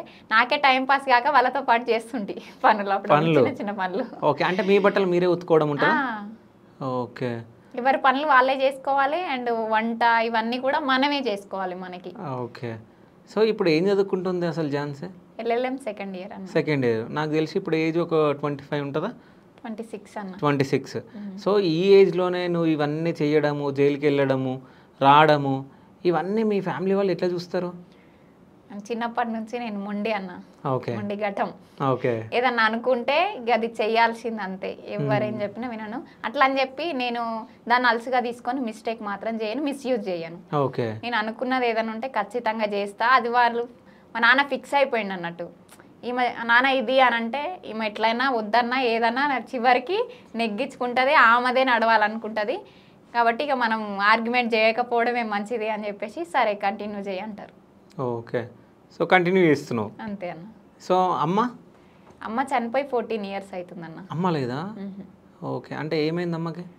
యాక్సిడెంట్ అయింది ఊర్లోనే. ఓకే. పనికెళ్ళి వస్తుంటే ట్రాక్టర్ గుద్ది చనిపోయింది. ఓకే. అంటే 14 ఇయర్స్ అంటే నీకు కూడా 12 ఇయర్స్ ఏమి ఉండొచ్చు నాకు తెలిసి కదా? ఇంట్లో నువ్వేనా పెద్ద లేకుంటే? అక్క అన్న. అక్క. ఎంతమంది మొత్తం మీరు? మేము 5 అమ్మాయిలు. మొత్తం అమ్మాయిలు, అబ్బాయిలు ఎవరు లేరు? ఎవరు లేరు. ఓకే. సమాజం ఇచ్చిన మీలాంటి అన్నలు ఉన్నారు. ఓకే.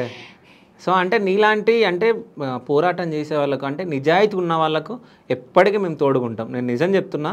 సో అంటే నువ్వు ఇంతగానం పోరాటం చేస్తున్నావు. ఇప్పుడు నేను నా క్వశ్చన్లు కూడా సమాజంలో ఉండే క్వశ్చన్లే నిన్ను అడుగుతున్నా. సో అంటే నీ మీద పగతోటి ఆ విధంగా కాదు, అంటే నువ్వు మంచి చేస్తున్నావు కాబట్టి మంచి వాళ్ళకి ఆ చీర ఎప్పుడు ఉంటుంది. సో చెడ్డ వాళ్ళకి కూడా ఉంటుంది, లంగలకు ఉంటుంది, దొంగలకు ఉంటుంది. సో ఎవరిని ఎట్లా అడగాలో మనం అట్లా అడుగుతాం అంతే. సో అంటే ఈ స్టోరీ మాత్రం వింటుంటే నాకు ఎట్లనో ఉంది. అంటే అమ్మ 14 ఇయర్స్ అవుతుంది అమ్మ చనిపోయి. సో ఇంట్లో మొత్తం అక్క చెల్లెళ్ళే. సో నువ్వు రెండో ఆమెవు, నీకన్నా చిన్నవాళ్ళు ఉన్నారు. సో చిన్నవాళ్ళు ఏం చేస్తారు ఇప్పుడు? చిన్నవాళ్ళు ఇద్దరికి మ్యారేజ్ అయిపోయిందన్న. Okay. Last one BTech final year చదువుతుంది, మహాత్మా గాంధీ యూనివర్సిటీ నల్గొండలో. కాదమ్మా, అంటే ఇప్పుడు నీకన్నా చిన్నలకు కూడా పెళ్ళి అయిపోయిందిగా, ఇంట్లో అడగలేదా నువ్వు పెళ్ళి చేసుకొని? అంటే అన్న నేను మ్యాక్సిమం ఫ్యామిలీ బాధ్యత నాన్నతో పాటు నేను కూడా తీసుకుంటుండే. అంటే అమ్మ చనిపోయిన 1 ఇయర్లో అక్క మ్యారేజ్ అయిపోయింది. తర్వాత ఏదున్నా ఇప్పటి వరకు కూడా నాన్న నాతో ఏదున్నా చెప్పడము, ఏమన్నా ఉన్నా కూడా ఇద్దరం బ్యాలెన్స్ చేసుకుంటూ చూసుకుంటాం. నాన్న నాది బాధ్యత ఇంట్లో మొత్తం. ఇక మదర్ ప్లేస్లో నేను ఏదన్నా నాతో షేర్ చేసుకుంటాడు. ఏ ప్రాబ్లం అయినా ఏదన్నా చేయాలనుకున్నా కూడా ఇద్దరం అనుకొని చేస్తాం. ఆ విధంగా మేము ఇద్దరం డిసైడ్ అయ్యే చిల్ల వాళ్ళ మ్యారేజ్ చేయడం జరిగింది. అంటే వాళ్ళకు కూడా డిగ్రీ కంప్లీట్ అయిన తర్వాతనే వాళ్ళ ఇష్ట ప్రకారమే చేయడం జరిగింది. ఓకే. అంటే డిగ్రీ కంప్లీట్ అయిపోయిన తర్వాత. అంటే ఇప్పుడు నాన్న నీ మాట ఎంత విన్నా, సో మన బంధువులలో కానీ మన ఇంటి పక్కన వాళ్ళు, ఆ నలుగురు అనేవాళ్ళు ఉంటారు. ఆ నలుగురు మాత్రం ఎప్పుడు మాట్లాడుతూనే ఉంటారు కదా. సో అంటే చిన్నోళ్ళకి పెళ్లి చేస్తారు, ఈమెకు పెళ్లి చేయలేదు అది ఇదని, ఇట్లాంటి విషయాలు ఏమైనా వచ్చినాయా? అక్కడక్కడ వస్తుంటాయి అన్న, కానీ పట్టించుకోము. కానీ నేను ఏబీవీపీలోకి వచ్చిన తర్వాత అట్లా స్టార్టింగ్లో అనుకునే చాలా మంది నోర్లు మూతపడ్డాయి అన్న. ఎందుకంటే సమాజంలో ఇంత కొట్లాడడం కావచ్చు, సోషల్ మీడియాలో చూస్తుంటారు కదా చేసే ఫైటింగ్, ఇవన్నీ చూసి ఎవరైతే అన్నారో వాళ్ళే నాన్న దగ్గరికి వెళ్ళి మీ బిడ్డ కూడా ఎట్లా చేస్తుందో అని చెప్పి చూపిస్తారు. నాన్న హ్యాపీగా ఫీల్ అవుతాడు. ఎందుకంటే ఒకటన్నా సమాజం అంటుంది, కానీ దానికి మనం సక్సెస్ అయినప్పుడే దానికి సమాధానం ఇవ్వగలుగుతాం. అది ఆ విధంగా నేను ఒక రకంగా కొంతవరకు వాళ్ళకి నా సక్సెస్తో సమాధానం చెప్పినాను అనుకుంటున్నా. ఓకే.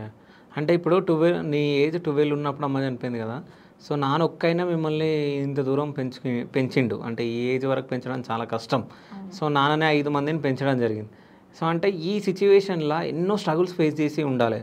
అంటే నువ్వు స్కూలింగ్లో కానీ ఇంటి దగ్గర కానీ, సో అసలు ఏమైనా సిచ్యువేషన్స్ ఎదుర్కొన్నావా, ఏమైనా షేర్ చేసుకో.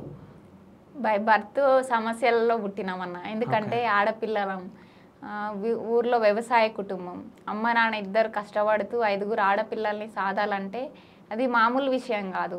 ఇప్పుడన్నా కొంచెము పంటలు వండడం ఇదంతా ఉంటుండే, కానీ మేము చిన్న ఉన్నప్పుడు ఇంత పంటలు వండడం ఇదంతా లేకుండా అప్పుడు ఇన్కమ్ తక్కువ ఉంటుండే. ఏదైనా కూలి పని చేస్తే వచ్చే 100-200తోనే వెళ్ళి సామాన్లు తీసుకురావాలన్నా సర్దుకుపోయే తత్వంతో అమ్మ అట్లా ప్రతిదీ చూసుకుంటూ వచ్చినాం. మేము కొంచెం సెట్ అవుతున్నాము, కొంచెం ఎదిగే స్టేజ్లో ఓకే మా అంటే అప్పుడు అందరు కలిసి ఉంటారు కదా చిన్న ఉన్నప్పుడు, పెదనాన్న వాళ్ళు బాబాయ్ వాళ్ళు అందరం కలిసి ఉంటుండే. డివైడ్ అయిపోయినాం, ఎవరిది వాళ్ళు చేసుకొని కొంచెం సెట్ అవుతున్నాం అనుకునే టైంలో అమ్మ చనిపోవడం జరిగింది. ఇప్పటికి అంటే అమ్మ ఉంటుంటే ఇంకో లెవెల్ ఉంటుండే. ఝాన్సీ లెవెల్ ఇది కాదన్న, ఇంకా వేరే లెవెల్ ఉంటుండే. ఎందుకంటే అంటే అట్లా అని చెప్పి నాన్న వల్ల నేను బ్యాక్ అయినా అనట్లేదు. ఎందుకంటే మదర్ ప్లేస్ అనేది ఎవరు రీప్లేస్ చేయలేరు అన్న. ఇంటికి పెద్ద దిక్కు నాన్న అంటారు, కానీ ఆ నాన్నకు కూడా అన్నిట్లలో కష్టాల్లో తోడుండి అన్నిటిలో తనని నడిపించే పెద్ద దిక్కు, అసలైన పెద్ద దిక్కు అమ్మ. అట్లాంటి అమ్మని కోల్పోతే, అందులోనూ ఆడపిల్లలము ఎన్ని స్ట్రగుల్స్ ఉంటాయో కొన్ని చెప్పనవసరం లేదు. అమ్మ చనిపోవడం, నేను అసలు అప్పుడే స్టడీ ఆపేద్దాం అనుకున్నా. ఎందుకంటే ఇంట్లో ఎవరో ఒకరు ఉండాలి ఖచ్చితంగా, అటు నాన్నని చూసుకోవడానికి కావచ్చు, అందరినీ చూసుకోవడానికి అమ్మ ప్లేస్లో ఒకరం ఉండాలి. కాబట్టి నేను మానేస్తా అని చెప్పిన. అప్పటికే అక్కది ఇంటర్ కంప్లీట్ అయింది. లేదు నువ్వు ఇంత చిన్న వయసులో మానేసి ఏం చేస్తావు అది ఇది అని చెప్పి మళ్ళీ ఇంట్లో వద్దు నువ్వు చదువుకో అంటే మళ్ళీ స్కూల్కి వెళ్ళడం జరిగింది. మా స్కూలింగ్ కూడా ఎట్లుంటుండన్న, మా ఊరు నుంచి 7 కిలోమీటర్లు, ఒక్కోసారి నడిచి వెళ్తుండే. మేము స్టార్టింగ్లో వెళ్ళేటప్పుడు మాకు సైకిల్ కొనే అంత స్తోమత లేదు, అయినా సరే నడుచుకుంటూ వెళ్తుండే. అప్పుడు లంచ్ కూడా స్టార్టింగ్లో మాకు మధ్యాహ్నం లంచ్ లేకుండే. ఒక్కొక్కసారి మార్నింగ్ ఇంటి దగ్గర నుంచి వెళ్తే తిని వెళ్ళకపోతుండే, పొద్దునే తినాలనిపించే, తీసుకెళ్ళిన బాక్స్ మధ్యలో ఎక్కడన్నా చెట్టు కింద కూర్చొని తింటుండే, మళ్ళీ మధ్యాహ్నం లంచ్ ఉండకపోతుండే. అట్లాంటి డేస్ కూడా ఫేస్ చేసినాం. నడుచుకుంటూ బుక్స్ అన్నీ మోసుకొని వెళ్ళాలి రావాలి. చాలా రోజుల తర్వాత మళ్ళీ నేను కూడా పనికి వెళ్ళి కొంత అమౌంట్ దగ్గర పెట్టుకొని దీంతో సైకిల్ కొని అని చెప్పి మళ్ళీ నాన్న వాళ్ళు దాన్ని కొన్ని యాడ్ చేసి నాకు సైకిల్ కొనిచ్చుండే. ఏం పని చేసింది అప్పుడు? మేము ప్రతి పని చేసిన, నేను చెయ్యని పని అంటూ లేదు. పత్తి ఏరడం కావచ్చు, నాట్లు వేయడము, ప్రతి చేలల్లో గడ్డి వీకడము, నేను వ్యవసాయ పనులన్నీ చేస్తాను. నేను ట్రాక్టర్ కూడా దున్నుతా. అవునా? అవు బైక్ డ్రైవింగ్, ప్రతి ఒక్క పని వస్తుంది. నేను ఫస్ట్ రైతు తర్వాతనే ఇట్లా విద్యార్థి పరిషత్లోకి ఎంట్రీ ఇచ్చిన. డిగ్రీ వరకు కూడా నాన్నతో కలిసి అన్ని పనులు చేస్తుండే, వరాలు తీస్తుండే, పత్తి ఏరుతుండే, అరక తోలుతుండే, అన్నీ చేస్తుండే. ఓకే. సమ్మర్లో కూడా మా ఊర్లో నిమ్మ తోటలు ఉంటాయి, పనికి వెళ్తుండే. మాకు పని ఉంటే చేసుకోవడం, లేదంటే బయటి పనికి వెళ్ళడం. అట్లా స్కూలింగ్ ఏజ్లో సైకిల్ మీద వెళ్ళి వస్తుండే. మళ్ళీ ఇంటర్ స్టేజ్ నేను స్కూల్కి వెళ్ళేటప్పుడన్నా మేము కూరగాయలు పండిస్తుండే. పొద్దున లేచి నాన్న నేను కలిసి వెళ్ళి కూరగాయలు తెంపి నల్గొండకి వెళ్ళి, నల్గొండ 25 కిలోమీటర్స్ మాకు, రోడ్డు మీదే సైకిల్ బుక్స్ పెట్టుకొని మళ్ళీ ఆ కూరగాయలు అమ్మి అక్కడ దిగి ఆ సైకిల్ వేసుకొని స్కూల్కి వెళ్తుంటే. ఓకే. అంటే పొద్దున్నే కూరగాయలు అమ్మేసి మార్కెట్లో వేసి మళ్ళీ అక్కడ నుంచి 25 కిలోమీటర్స్ ఆటోలు వచ్చి మళ్ళీ ఇక్కడ నుంచి 7 కిలోమీటర్స్ సైకిల్ మీద వెళ్తుండే. ఓకే. స్టడీ మీద ఇంట్రెస్ట్ ఉండకపోతుండే అన్న. ఇంతవరకు చదువుకున్నా అంటే విద్యార్థి పరిషత్ పుణ్యమే. అవునా? ఎప్పుడో 10th ఆపేద్దాం అనుకున్నా, నేను ఇక్కడ వరకు వచ్చిన. ఓకే. ఇంటర్లో కూడా డే స్కాలరే చేస్తుండే. అప్పుడు బస్సెస్ చాలా ప్రాబ్లం ఉంటుండే మా రూట్లో. నేను ఒక్కదాన్నే ఎక్కాలి అక్కడ. మా ఊర్లో ఓన్లీ 30 గడపలు ఉంటాయి అన్న, అంతే చిన్న విలేజ్ మాది. మాది శ్రీనాథపురం గ్రామ పంచాయతీ పరిధిలో అంబట్పల్లి అనే గ్రామం మాది, నల్గొండ డిస్టిక్, అనుముల మండలం. ఓకే, అంటే ఆ ఊర్లో మొత్తం 80 ఇళ్ళే, 30 ఇళ్ళే ఉంటాయి. 30 ఇళ్ళులే ఉంటాయి. అంతా ఒకటే పెద్ద కుటుంబము, తాతలు వాళ్ళ జనరేషన్, నెక్స్ట్ జనరేషన్ మేము. ఓకే, అంటే ఊర్లో మొత్తం మీ వాళ్ళే, అంటే వేరే కులం అదేం లేదు? అట్లేం లేదు. ఓకే, సో మొత్తం మీ వాళ్ళే ఉంటారు. సో ఆ మీ ఊర్లో ఎక్కువ చదువుకున్న పర్సన్ ఎవరు? మా ఊర్లో ఎక్కువ అంటే 2 బ్యాంక్ ఎంప్లాయీస్ ఉన్నారన్న. ఓకే, నాగరాజ్ అన్న, రమేష్ అన్న అని. ఓకే, మా దాంట్లోనే 2 అన్నయ్య వాళ్ళు ఉన్నారు. వాళ్ళ తర్వాత అంటే అమ్మాయిల నుంచి అయితే నేనే అన్న ఇక్కడ వరకు వచ్చింది. మాక్సిమం డిగ్రీ ఇంటర్లో డ్రాప్ అవుట్ అవుతారు. ఇక అన్న వాళ్ళు అంటే ఇక అందరూ మధ్యలోనే డ్రాప్ అవుట్ అయ్యి అగ్రికల్చర్ ఫీల్డ్కి వెళ్ళిపోతారు, డ్రైవింగ్ ఫీల్డ్కి వెళ్ళిపోతారు. మాక్సిమం ఇట్లా ఉన్నారు. జాబ్లో సెటిల్ అయిన వాళ్ళంటే ఎంటైర్ మా విలేజ్ మొత్తంలో 3 మెంబర్స్ అంతే. అయితే ఇప్పుడు ఇంట్లో నాన్న ఒక్క ఆయన్నే, అంటే మగవాళ్ళలో, సో ఆయన పనికి వెళ్ళిపోవడం అవన్నీ ఉంటాయి. అంటే ఏమైనా సమస్యలు ఉంటుండేనా మీ 5 మందికి? అంటే ఎవరన్నా ఏదన్నా మాట్లాడడం, ఏదైనా చేయడం, ఇట్లా ఏమన్నా ఉంటుండేనా? ఖచ్చితంగా ఉంటాయి అన్న. ఎందుకంటే మన పరిస్థితులు బాగాలేనప్పుడే ఇంకా చాలా మందికి అదే మన అదును అనుకుంటారు, దాన్ని అలసిగా తీసుకొని మాట్లాడే వాళ్ళు ఉంటారు. ఏదైనా సందర్భం వచ్చినప్పుడు కొన్ని వాళ్ళ అడ్వాంటేజ్గా తీసుకొని మాట్లాడడం బాధ అనిపిస్తుంటుంది. కానీ ఏం చేస్తాం, మన టైం ఇట్లా ఉందని చెప్పేసి సర్దుకుపోతుండే. కానీ ఝాన్సీకి అందరూ భయపడతారు కదా. నాకు తెలిసి మీ బావ కానీ మీ చెల్లెళ్ళ భర్తలు కానీ నీతో మాట్లాడడానికి భయపడతారా? అంటే భయం అని కాదన్న, ఒక రెస్పెక్ట్ ఉంటుంది. ఓకే, అంటే ఏదైనా మాట్లాడాలంటే ఆలోచిస్తారు. అవునా? ఓకే, అంటే మళ్ళీ ఏమన్నా ఉంటుంది. నాకు తెలిసి నీ భయంతో కూడా వాళ్ళని మంచిగా చూసుకుంటారు, చెల్లెళ్ళని అక్కని. అట్లనే ఏం కాదన్న, వాళ్ళు మంచోళ్ళు కాబట్టి మంచిగా చూసుకుంటారు. మంచోళ్ళేనా? సో అంటే నీతో మాట్లాడుతూ ఉంటారా మీ మరదలు కానీ మీ బావ కానీ? మాట్లాడతారు. ఏమంటారు? అంటే ఇవన్నీ ఎందుకు మనకు అట్లా ఏమన్నా అంటారా? వాళ్ళకి కూడా తెలుసు అన్న, ఈమె చెప్తే వినదని. ఓకే, వాళ్ళకి కూడా తెలుసు. అసలు నువ్వు ఎవరి మాట వింటావు మరి మీ ఇంట్లో? ఎవరి మాట వినావు? ఓకే, సో అంటే ఝాన్సీ కూడా ఒక అమ్మాయి కాబట్టి ఝాన్సీకి ఏమైనా ప్రపోజల్స్ కానీ ఎవరైనా వెంటబడడం కానీ ఇట్లాంటివి ఎదుర్కొందా? అంటే 10th నుంచి ఎవరికైనా అమ్మాయిలకు కామన్గా ఉంటాయి అన్న. కాకపోతే నేను ఈజీగా అన్న అనేస్తా అంతే. అన్న అంటావా, కొడతావా వాళ్ళని? అట్లేం చేయను అన్న.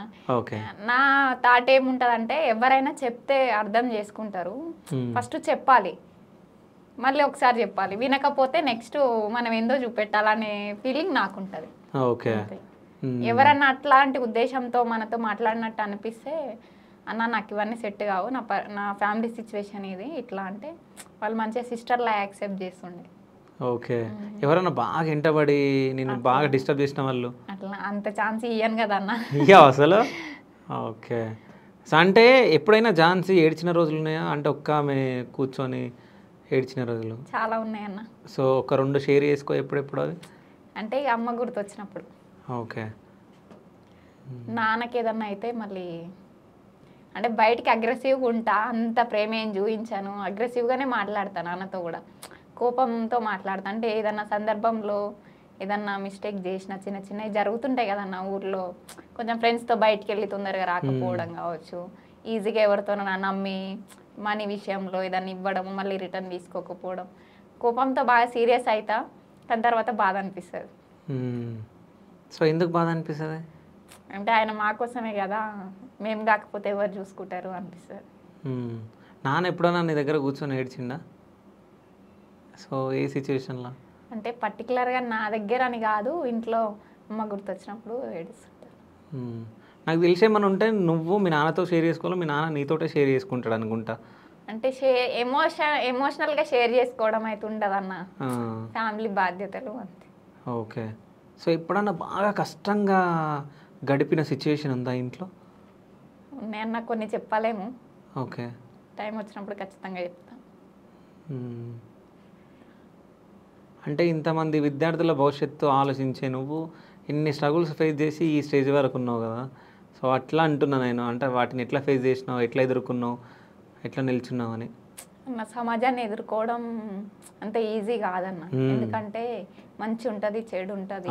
కొన్ని సిచ్యువేషన్స్లో మనకి హెల్త్ బాగాలేకపోయినా కూడా మన బాధ్యత కాబట్టి వెళ్ళాల్సి ఉంటుంది. కొన్ని చెప్పుకోలేము కూడా కొన్నిసార్లు. అవును, కానీ అంతకంటే ఇంకా పెద్ద బాధ ఏముంటుంది అంటే, మనం అనుకున్న వాళ్ళు మన రిలేటివ్స్లో కానీ బ్లడ్ రిలేషన్లో ఎవరైనా మనల్ని అర్థం చేసుకోకుండా మాట్లాడతారు చూడు, అప్పుడు ఎక్కువ బాధ అనిపిస్తుంది. సో అట్లా మాట్లాడిర్రు. మాట్లాడతారన్న, కానీ అప్పటి వరకు కొట్టి పడేస్తా, సీరియస్ అవుతా. కానీ తర్వాత అనిపిస్తుంది, అరే మా అమ్మ ఉంటే వీళ్ళు ఇట్లా అని ఉండేటోళ్ళు కాదు కదా.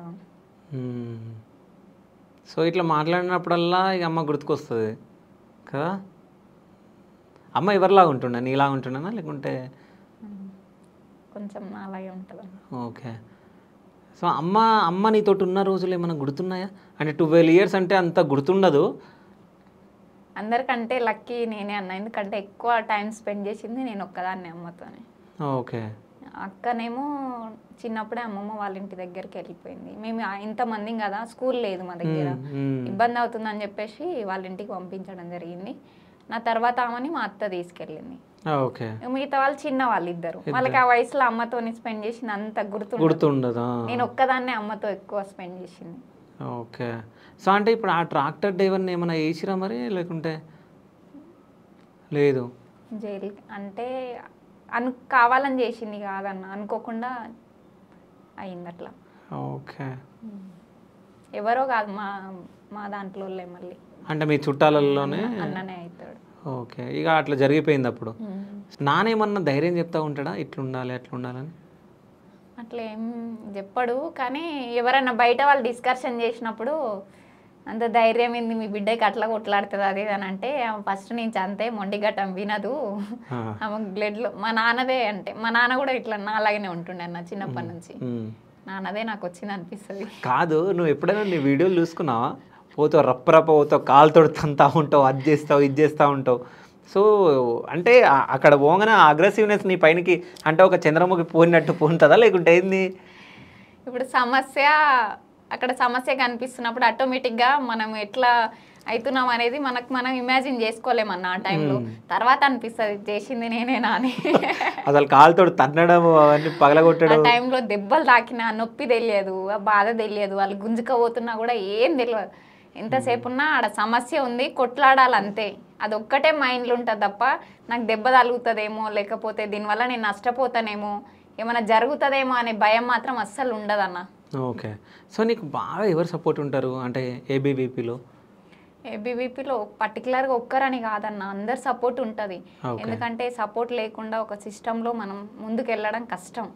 ప్రతి కింది స్థాయి కార్యకర్త నుంచి నాకన్నా పెద్దవాళ్ళు కూడా నా పొజిషన్కి రాకుండా నాకన్నా ఎక్కువ ఎక్స్పీరియన్స్ ఉన్న అన్న వాళ్ళు కూడా చాలామంది ఉన్నారు, వాళ్ళందరూ కూడా సపోర్ట్ చేస్తారు. ఓకే. అయితే మీరు వేరే రాష్ట్రాలు కూడా వెళ్తూ ఉంటారు? అవునన్నా. అంటే జరుగుతూ ఉంటాయి మీకు. సో అంటే వేరే రాష్ట్రాలకు వెళ్ళేటప్పుడు సో మొత్తం ఖర్చులు ఎవరు భరిస్తారు? ఖర్చులు అంటే మేము వెళ్ళేది మ్యాక్సిమమ్ ట్రైన్ బస్సే ప్రిఫర్ చేస్తామన్న. లోకల్లో అయితే బస్సు, మ్యాక్సిమం లాంగ్ జర్నీ అయితే ట్రైన్కే వెళ్తాం ఖచ్చితంగా. ఓకే. ముందే టికెట్ బుక్ చేసుకుంటాం. టికెట్ అంటే పర్టికులర్గా మన బాధ్యతను బట్టి ఆఫీస్ నుంచి చేయడం జరుగుతుంది. ఎవరో మన ఎల్డర్స్ ఉంటారు కదా, ఇంతకుముందు పనిచేసి సెటిల్ అయిన వాళ్ళు, ఎవరో ఒకరు హెల్ప్ చేయడం జరుగుతుంది. వాళ్ళు ఇచ్చిన అమౌంట్తోనే టికెట్ తీసుకుంటాం. ఓకే. సో టికెట్ తీసుకొని వెళ్ళడం జరుగుతుంది. సో ఇప్పుడు ఎక్కడెక్కడ వెళ్ళినాను వేరే రాష్ట్రాలకు? నేను ఆల్మోస్ట్ ఒక 10 states వరకు వెళ్ళినా, 10 పైననే. ఓకే. రాజస్థాన్ వెళ్ళిన, గుజరాత్, ఢిల్లీ, హర్యానా, తమిళనాడు వెళ్ళిన, హిమాచల్ ప్రదేశ్ వెళ్ళిన, జైపూర్ వెళ్ళిన. సో ఇవన్నీ ట్రైన్లోనే వెళ్ళుండొచ్చు నాకు తెలుసు. సో అంటే అక్కడికి వెళ్ళి ఏం చేస్తారు అసలు? మీటింగ్స్ జరుగుతాయి అన్న, నేషనల్ మీటింగ్స్. ఇప్పుడు స్టేట్ పరిధి వరకు ఎట్లయితే మీటింగ్ కండక్ట్ చేస్తారో అట్లా ఆ విధంగా నేషనల్ ఆల్ స్టేట్స్లో ఎవరైతే ఇప్పుడు సెంట్రల్ వర్కింగ్ కమిటీ మెంబర్ ఉన్నా నేను, నేషనల్ ఎగ్జిక్యూటివ్ మెంబర్స్ ఉంటారు, స్పెషల్ ఇన్వైటివ్స్ ఉంటారు, ఇట్లా అందరినీ కలుపుకొని సెలెక్టెడ్ పీపుల్స్కి మీటింగ్ ఉంటుంది. ఓకే. ఈ మీటింగ్లో ఏం జరుగుతుంది? ఎడ్యుకేషన్ గురించి, దేశంలో ఉన్న కొన్ని సామాజిక అంశాలపైన, జాతీయ మరి ప్రాంతీయ సమస్యలు ఏమైనా ఉన్నాయా మనం చెప్పడం అక్కడ, దాని పట్ల ఒక రెజల్యూషన్ ప్రవేశపెట్టి దాన్ని ఇంప్లిమెంట్ అయ్యే విధంగా చూసుకోవడం. డిస్కషన్ అన్న, ఓవరాల్ గా డిస్కషన్ జరుగుతుంది. తెలంగాణ ఉంది, తెలంగాణలో ఏం సమస్యలు ఉన్నాయి మనం అక్కడ రిప్రజెంట్ చేయాలి. ఓకే. అంటే అన్ని స్టేట్ల వాళ్ళు అక్కడికి వస్తారు, అన్ని స్టేట్స్ వాళ్ళు వస్తారు. ఓకే. దీనిపైన ఇట్లుంది, దీన్ని జాతీయ స్థాయికి తీసుకెళ్ళాలి అనుకున్నప్పుడు మనం రిప్రజెంట్ చేస్తే వాళ్ళు జాతీయ స్థాయికి తీసుకెళ్లడం జరుగుతుంది. ఓకే. సో ఇట్లాంటిది అంటే మన తెలంగాణలో జరిగిందా? అంటే వేరే రాష్ట్రాల వాళ్ళు మన తెలంగాణకి వచ్చి ఇట్లాంటి మీటింగ్ ఏదైనా జరిగిందా? జరుగుతుంటాయి అన్న. ఓకే. సో అంటే ఇప్పుడు తెలంగాణలో అఖిల భారత విద్యార్థి పరిషత్ పెద్ద ఎవరు? తెలంగాణలో అంటే దీంట్లో ఎట్లుంటుంది అంటే అన్న స్టూడెంట్ వర్కర్స్ ఉంటారు, teacher workers, full timer workers. మా దాంట్లో ఏంటంటే స్టూడెంట్ లీడర్ ఎవరైతే ఉన్నారో స్టూడెంట్ లీడర్లో supreme secretary, okay, teacher worker president ఉంటారు మా దాంట్లో. ఓకే, వాళ్ళు ఎంతసేపు అంటే టీచర్గా ఎవరు వర్క్ చేస్తారో వాళ్ళు ప్రొఫెసర్స్ కావచ్చు, లెక్చరర్స్ కావచ్చు, వాళ్ళని టీచర్ వర్కర్స్ అంటాం. వాళ్ళ నుంచే ప్రెసిడెంట్ ఎన్నుకోవడం జరుగుతుంది. మళ్ళీ ఇంకొకరు ఫుల్ టైమర్స్ ఎవరంటే వాళ్ళు మొత్తం లైఫ్ మొత్తము ఆర్గనైజేషన్కే ఇస్తారు. పర్టికులర్గా ఫర్ సపోజ్ నాది ఇక్కడ హైదరాబాద్ అయితే నేను హైదరాబాద్లో పని చేయడానికి ఉండదు, వెళ్ళి వేరే డిస్టిక్లో వేరే స్టేట్లో ఎక్కడ పంపిస్తే సంస్థ నిర్ణయం అది. ఓ బ్యాగ్ పట్టుకుంటారు, ఇల్లుని అమ్మ నాన్నని అందరిని వదిలేస్తారు, దేశం కోసం సేవ చేయాలని ఫుల్ టైమర్స్ ఎక్కడికి పంపిస్తే నువ్వు ఏ మూలకి పంపిస్తే ఆ మూలకి వెళ్ళి పని చేయాల్సిందే. అక్కడ ఎట్లాంటి పరిస్థితులు ఉన్నా సరే ఎట్లున్నా అడ్జస్ట్ అవ్వాలి. నువ్వు పని చేస్తాను వచ్చినావు కాబట్టి ఖచ్చితంగా దానికి సంస్థ నిర్ణయానికి కట్టుబడి ఎక్కడికి పంపిస్తే అక్కడికి పనిచేస్తారు. సో అంటే మరి ఆయన తినడానికి ఉండడానికి అంతా చూసుకుంటారు. కార్యాలయాలు ఉంటాయి అన్న, ప్రతి జిల్లా మరియు స్టేట్లో కార్యాలయాలు ఉంటాయి. ఆ కేంద్రంగా వాళ్ళు పనిచేస్తారు. కార్యాలయ కేంద్రంగానే వాళ్ళ మంచి చెడులు అన్నీ చూసుకోవడం జరుగుతుంది. దాంట్లో ఆర్గనైజింగ్ సెక్రటరీ అంటారు. స్టేట్లో సుప్రీం ఫుల్ టైమర్లో ఎవరు అంటే స్టేట్ ఆర్గనైజింగ్ సెక్రటరీ. ఓకే, ఇప్పుడు ఝాన్సీ బాధ్యత ఏంది? ఇప్పుడు సెంట్రల్ వర్కింగ్ కమిటీ మెంబర్ అన్న. ఏం చేస్తారు ఝాన్సీ అసలు? నేను స్టూడెంట్ ఇష్యూస్ ఏవైతే ఉన్నాయో అన్నిట్లో కామన్గా పార్టిసిపేట్ చేయడం జరుగుతుంది. నేను వీళ్ళకంటే స్పెషల్గా ఏంటంటే నేషనల్ మీటింగ్స్కి అటెండ్ అవ్వడం. Okay, central working committee meetings అవుతాయి, నేషనల్ ఎగ్జిక్యూటివ్ మీటింగ్స్ అవుతాయి. అక్కడికి వెళ్ళి మన ఇక్కడ ఉన్నటువంటి ఇష్యూస్ని అడ్రస్ చేసి అక్కడ చెప్పడము, అక్కడ జరుగుతున్న డిస్కషన్లో ఇన్వాల్వ్ అవ్వడం, మళ్ళీ మనం తీసుకొచ్చి అరే ఇక్కడ ఇది జరిగింది స్టేట్లో మళ్ళీ ప్రెస్ మీట్ పెట్టి చెప్పడము, అట్లా జరుగుతుంది. సో ఇదంతా మంచిగానే ఉంది. నైట్ నేను ఒక వీడియో చూడడం జరిగింది ఝాన్సీ. అంటే ఏ వీడియో అంటే అది, ఇప్పుడు నేను నా క్వశ్చన్ అడుగుతా. సో మీ అఖిల భారత విద్యార్థి పరిషత్లో ఇప్పుడు నువ్వు చేస్తున్న దాంట్లో సో చదువుకున్న పిల్లలే ఉన్నారు? అందరూ విద్యార్థి పరిషత్లో చదువుకున్న పిల్లలకు మాత్రమే బాధ్యతలు. చదువుకున్న పిల్లల చదువుకుంటున్న పిల్లలు సరే, చదువుకుంటున్న పిల్లలు. సో ఒక నెల రోజులు కాలేజ్కి నెల రోజులు కాలేజ్ పోకుండా చిల్లరగాళ్ళు కూడా ఉన్నారా? అట్లా ఉండరన్నా. ఎవరో ఒకరు తెలియక ఎంటర్ అయిన వాళ్ళు ఉంటే తర్వాత మేము పెద్దవాళ్ళ దృష్టికి తీసుకెళ్లడం జరుగుతుంది, వాళ్ళు కూర్చోబెట్టి మాట్లాడతారు. ఓకే, ఎందుకు నేను ఈ క్వశ్చన్ అడిగినంటే నైట్ ఒక వీడియో చూసిన, అంటే వాళ్ళు వేరే విద్యార్థి సంస్థకు చెందిన వాళ్ళు, వాడి మీద వాడి మూతి మీద మీసమే లేదు, వాడెళ్ళి అంటే ఎడ్యుకేషన్ సిస్టమ్ ఎంత దరిద్రంగా తయారైందంటే ఒక మూతి మీద మీసం లేనోడు చదువుకొని చిల్లరగాడు వాడొచ్చి క్వశ్చన్ వేస్తే వానికి ఆన్సర్ చెప్తున్నారు వీళ్ళు. అంటే ఇప్పుడు ఒక విద్యా సంస్థ పెట్టినోడు, సో వాడైనా కానీ వాడి దగ్గర పని వాళ్ళైనా కానీ వీళ్ళందరూ ఎడ్యుకేటెడ్ పర్సన్స్. సో వీడికి సమాధానం ఇచ్చుడైంది నాకు అర్థం కాలేదు. అంటే చిన్న ఏజ్ వాడు, నాకు తెలిసి ఒక 20 సంవత్సరాలు కూడా ఉన్నాయో లేవో, 18 సంవత్సరాలు ఉన్నాయో లేవో, వాడు ఇట్లా నిలదీసి అడుగుతున్నాడు, వాళ్ళు సైలెంట్గా నిల్చున్నారు. అంటే అసలు అంటే ఎడ్యుకేషన్ సిస్టమ్ ఎంత చెండాలంగా తయారైందో అర్థమైపోతుంది. అంటే ఒకవేళ వీళ్ళు కాలేజ్లో వీళ్ళందరూ మంచిగా నడిపిస్తే అసలు మీలాంటి వాళ్ళకి పనే ఉండదు. నిజం కదా అది? అంతే కదా అన్న, సిస్టమ్ కరెక్ట్ పని చేస్తే ప్రశ్నించేవాడే ఉండడు, ప్రశ్నించాల్సి వస్తుంది. అవును, ఎడ్యుకేషన్ చేస్తున్న పర్సన్స్ మీరు, ఓకేనా?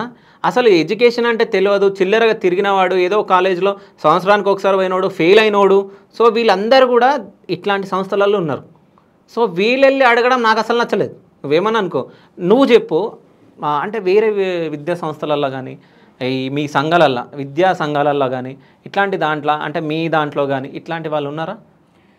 నువ్వు చూసిన వాళ్ళు చెప్పు. నేను చూసినంత వరకు అయితే ఏబీవీపీలో ఇట్లాంటి పిల్లలు మాత్రం ఎవ్వరు లేరు. ఒకవేళ ఏబీవీపీ పేరు చెప్పుకొని వాడి హవా నడవకపోతే అరే వీళ్ళది నడుస్తుంది అనుకున్నప్పుడు ఎవడన్నా అట్లా చిల్లరగాళ్ళు ఉంటే వెళ్ళి చేసిన ఏమన్నా ఉంటే కూడా వెంటనే వాళ్ళని పిలిపించి 4 దబాయించైనా సరే వాడిని చక్కగా చేయడం జరుగుతుంది. మిగతా విద్యార్థి సంఘాలు అంటే ఎవరైనా అన్న ఒక అన్యాయం జరిగినప్పుడు న్యాయం కోసమే పోరాడతారు. మిగతా విద్యార్థి సంఘాలను కూడా నేను గౌరవిస్తా. ఎందుకంటే మనమే చేస్తాము, మేమే ఇది అని చెప్పేసి చెప్పుకోవడం కరెక్ట్ కాదు. మేమెంత నిజాయితీగా పనిచేస్తామని చెప్పడం నా బాధ్యత. అదేవిధంగా అవతల వాళ్ళపైన నిందలు మోపాలని అనుకోవట్లేదు. అక్కడక్కడ ఉంటుంటారు ఇట్లాంటి వాళ్ళు, కానీ ఇట్లాంటి వాటిని ఏబీవీపీ అనేది ఎంకరేజ్ చెయ్యదు అసలు. అంటే నేను ఏమంటే ప్రశ్నించడం కరెక్టే, కానీ ప్రశ్నించే వాళ్ళు కూడా ఎడ్యుకేటెడ్ అయి ఉండాలి, చదువుతున్న వాడు అయి ఉండాలి, వాడికి అన్ని తెలిసినోడు అయి ఉండాలి. ఏదో వీళ్ళు కాలేజ్ నడిపిస్తారు హాలిడేస్లలో అని పోయి మాట్లాడడం కాదు, వాడికి అన్నీ తెలిసి ఉంటేనే వెళ్ళి ఒక క్వశ్చన్ వేయాలి. ఎందుకంటే అక్కడ ఉన్న వాళ్ళందరూ ఎడ్యుకేషన్ చేసిన పర్సన్స్, అంటే ఇప్పుడు అందరూ కాలేజీలో ఉన్న వాళ్ళు, ఆ సంస్థ పెట్టిన వాళ్ళు కూడా అందరూ చదువుకున్న వాళ్ళే కదా, వాళ్ళు వీళ్ళకి ఏం సమాధానం ఇచ్చేదని చెప్పేసి నాకే అనిపించింది. అబ్బా ఇంత చెడగొట్టిర్రా అమ్మ విద్యా సంస్థలలో ఉన్న వాళ్ళు అన్నట్టు అనిపించింది నాకు. ఆ స్థాయికి మేనేజ్మెంట్లు దిగదారాల్సిన అసలు ఏమొచ్చింది? మీరు కరెక్ట్ గా సిస్టమ్ ని ఫాలో అయితే, మీరు రూల్స్ అన్ని పాటిస్తూ మీ ఇన్స్టిట్యూట్ ని రన్ చేస్తే ఎవడో వచ్చి మిమ్మల్ని క్వశ్చన్ చేయాల్సిన అవసరం ఉండదు కదా. నిజం చెప్పాలంటే ప్రతి ఓడన్న ఈ రోజు బంద్ల విషయానికి వస్తే వీళ్ళు రూల్స్ కి విరుద్ధంగా సమ్మర్ క్లాసెస్ నడుపుతారన్న. ఆ సమ్మర్ క్లాసెస్ నడిపినప్పుడు ఆ స్టూడెంట్ ఆర్గనైజేషన్ కూడా తెలియదు, వాడు కామన్ గా ఎవడో గాలికి పోయాడో తెలియదు, వస్తారు ఆడ వాళ్ళని నిలదీసి అది ఇదిరాబాయ్ అదిరాబాయ్ అని. ఎందుకంటే వాడు తప్పు చేస్తున్నప్పుడు, వాడు తప్పు చేస్తున్నప్పుడు వాడు సచ్చినట్టు వాడు ఉంటాడు. అవును, సో అది జరుగుతుంది. ఇక్కడ మీరు తప్పు చేస్తారు కాబట్టి ప్రతి గాలిన పోయేటోడు వచ్చి మిమ్మల్ని క్వశ్చన్ చేసినా కూడా మీరు పడాల్సిన అవసరం వస్తుంది. మీరు చదువుకున్న వాళ్ళుగా మీ బాధ్యత ఏంది, మీరు చేస్తున్నది ఏంది, మీ రూల్స్ ఫాలో అయితే ఇట్లాంటి ప్రతి ఒక్కరికి మీరు ఆన్సర్ చేయాల్సిన అవసరం ఉండదు కదా. మీరే తప్పు చేస్తున్నప్పుడు మీరు తప్పు చేసారు కాబట్టి ఖచ్చితంగా నిలబడి ఆన్సర్ చేయాలి, ఎవడొచ్చినా ఆన్సర్ చేయాలి. విద్యార్థి పరిషత్లో ఉన్న ఒకటి మిగతా స్టూడెంట్ ఆర్గనైజేషన్ కి ఏబీవీపీకి తేడా ఏంటంటే, ఏబీవీపీలో కేవలం చదువుకుంటూ పనిచేసే వాళ్ళకు మాత్రమే విద్యార్థి పరిషత్ అవకాశం ఇస్తుంది. లేదు నీ చదువు అయిపోయిందా, నెక్స్ట్ నువ్వు సెటిల్ అవుతావా, లేకపోతే ఇంకా రాజకీయాల్లోకి వెళ్తావా, వ్యాపారం చేసుకుంటావా, చూసుకో బాబు అని చెప్పి కూర్చొని మాట్లాడతారు తప్ప, చదువు అయిపోయింది అయినా నేను ఏబీవీపీలో తిరుగుతా ఇట్లానే చెలామని అవుతా అంటే ఏబీవీపీ యాక్సెప్ట్ చెయ్యదు. ఖచ్చితంగా నువ్వు చదువు కంటిన్యూ చేస్తున్నావా, విద్యార్థి పరిషత్ నాయకుడిగా పనిచేయి, లేదంటే నువ్వు వ్యక్తిగత జీవితంకి వెళ్తావా, ఏం చేసుకుంటావా బయటికి వెళ్ళి చేసుకో.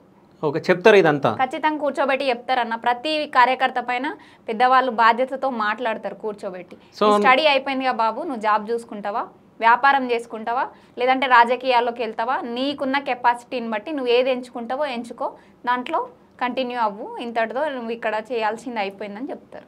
ఓకే, సో నెక్స్ట్ జాన్స్ ఏం చేయాలనుకుంటుంది? నేను ప్రజెంట్ అయితే సెంట్రల్ వర్కింగ్ కమిటీ మెంబర్గా ఉన్నాను కాబట్టి విద్యార్థి పరిషత్లో కంటిన్యూ అవుతున్నా కాబట్టి ఇప్పుడే నిర్ణయించుకోవడానికి ఏం లేదన్నా. నేను ఇది కంప్లీట్ అయిన తర్వాత నెక్స్ట్ ఏంటనేది నేను ఆలోచించుకొని నిర్ణయం తీసుకుంటాను. ఓకే, సో అంటే రాజకీయాల్లోకి వెళ్ళే ఛాన్స్ ఏమైనా ఉందా? అవకాశం వస్తే ఎందుకు వెళ్ళొద్దన్న.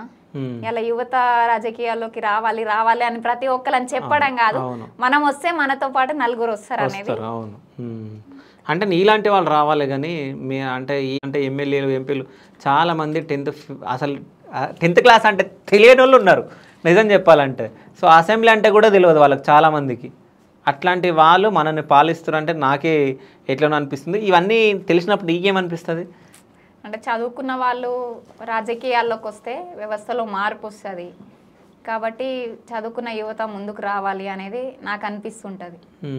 ఎందుకంటే అన్ని ఫేస్ చేసి ఉంటారు, ప్రతి సమస్య పైన వాళ్ళకి అవగాహన ఉంటుంది, ఏది రైట్ ఏది రాంగ్ అని ఒక నిర్ణయం తీసుకునేటటువంటి కెపాసిటీ వస్తుంది వాళ్ళకి. కాబట్టి అట్లాంటి యూత్ ముందరికి వస్తే బాగుంటుంది అనేది నా ఆలోచన. ఓకే, సో ఈ ఎడ్యుకేషన్ సిస్టమ్ మారాలంటే ఏం చేయాలి అసలు? ఫస్ట్ ఎడ్యుకేషన్ సిస్టమ్ మార్పు రావాలి అంటే ప్రభుత్వాలు వాటిపైన దృష్టి పెట్టాలన్న. ఇప్పటివరకు తెలంగాణ రాష్ట్రంలో చూసుకుంటే విద్యాశాఖ మంత్రి దిక్కులేడు, 2 సంవత్సరాలు కావస్తుంది. ఇక మీరు విద్యా వ్యవస్థను బాగు చేస్తారని ఎట్లా నమ్మకం వస్తుంది విద్యార్థులకి? ఇలా ఏదైనా సమస్య వచ్చింది చెప్పుకుందామంటే విద్యాశాఖకు మంత్రే దిక్కులేడు. మేమన్నా అంటే సీఎం దగ్గర ఉందంటే సీఎంకి కలిసే అంత సమయం లేదు, వాళ్ళ మంత్రులకే అపాయింట్మెంట్ ఇవ్వడం అలాంటి సాధారణ విద్యార్థులకు ఎట్లా ఇస్తాడు? ఎట్లా ఎటు పోతుంది విద్యా వ్యవస్థ? ఇక నాశనం కాకపోతే బాగుపడుతుందని ఎట్లా చెప్తాం? ఒక పర్యవేక్షణ కమిటీ ఉండదు, పర్యవేక్షణ ఉండదు, అధికారులు ఉండరు, ఎట్లా బాగుపడుతుంది? వీటన్నిటిపైన దృష్టి పెట్టి విద్యా వ్యవస్థకు కావాల్సినటువంటి నిధులు సమకూర్చి అధికారులను నియమించినప్పుడే విద్యా వ్యవస్థ అనేది బాగుపడుతుంది. సో దానికోసం అంటే ఇప్పుడు నువ్వు విద్యార్థిగా ఉన్నావు కాబట్టి నువ్వు ఇంకా పోరాటం చేయాలి. సో విద్యార్థులకు మంచి విద్యను అందించేటట్టు చూడాలి. అదేవిధంగా ఇప్పుడు ఈ ఫుడ్ కూడా అసలు మంచిగా ఉండదంట గవర్నమెంట్ స్కూళ్ళల్లో. సో వాటిపైన పోరాటం చేస్తారా మీరు? రెగ్యులర్గా అన్న ఈ ఇష్యూ పైన చేస్తాం, దీనిపైన చెయ్యమనడానికి ఏముండదు. విద్యార్థి పరిషత్ అంటే కేవలం బంద్లో లేకపోతే ధర్నాలు చేస్తుందని అనుకుంటారు కానీ విద్యార్థి పరిషత్ అనేక సోషల్ యాక్టివిటీస్ని కూడా చేస్తుందన్న. ఇవాళ చూసుకుంటే ధర్నాలు అందరూ యాక్సెప్ట్ చెయ్యరు. ఇప్పుడు యాజ్ ఏ స్టూడెంట్గా నేను ధర్నాకి వెళ్ళొచ్చు కానీ ఇంకా కొంతమంది అమ్మాయిలు ఉంటారు, వాళ్ళకి ధర్నాలు అంటే ఇష్టం ఉండదు, అబ్బాయిలే కావచ్చు. స్టూడెంట్స్ అందరికీ ధర్నాలు అంటే భయం ఉండొచ్చు, కొంతమందికి నచ్చకపోవచ్చు. ఇంజనీరింగ్ స్టూడెంట్స్ ఉంటారు, వాళ్ళు బయటికి రారు అసలు. మెడికల్ స్టూడెంట్స్ ఉంటారు, వస్తారా, వాళ్ళకి ప్రాక్టికల్స్ ఉంటాయి రెగ్యులర్ గా, వాళ్ళు రారు. అగ్రికల్చర్ స్టూడెంట్ వాళ్ళు ఫీల్డ్ మీదకి వెళ్ళాలి.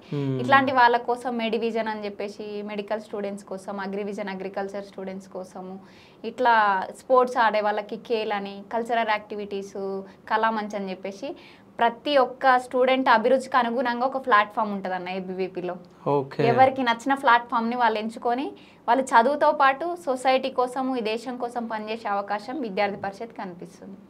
ఓకే. సో ఎవరైనా నేను ఇన్స్పిరేషన్గా తీసుకొని నేను కూడా రావాలనుకుంటున్నా అక్క అని చెప్పేసి ఎవరన్నా అమ్మాయిలు చెప్పిన వాళ్ళు ఉన్నారా? ఉన్నారు, ప్రజెంట్ నాతో పాటు కూడా పని చేస్తున్నారు. అది నేను చెప్పడం కంటే వాళ్ళే చెప్తే బాగుంటుంది. లేదు అంటే ఎట్లా అప్రోచ్ అయ్యారో, నువ్వు ఎట్లా తీసుకుపోయినావని? ఫర్ సపోజ్ హాస్టల్ అడ్మిషన్ కోసం అన్న మేము వెళ్ళినప్పుడు మెంబర్షిప్ చేస్తుంటాం కాలేజీలలో. ఫస్ట్ ఇయర్ స్టార్టింగ్ లో మేము చేసే పని ఏంటంటే మెంబర్షిప్ చేస్తాం, తర్వాత కాలేజ్ కమిటీలు వేస్తాం. అప్పుడు వెళ్ళినప్పుడు విద్యార్థి పరిషత్ ఎందుకోసం పనిచేస్తుంది, మీకు ఏదైనా సమస్య ఉంటే, ఒకవేళ హాస్టల్లో అకామిడేషన్ కావాలా, లేకపోతే ఫీజు గురించి ఇబ్బంది పెడుతుర్రా, ఎక్కడైనా సర్టిఫికేట్స్ ఇవ్వట్లేదా, ఇట్లా ఇట్లా ఏ సమస్య ఉన్నా మాకు కాల్ చేయండి అని చెప్పి మాకు కాంటాక్ట్ ఇచ్చొస్తాం.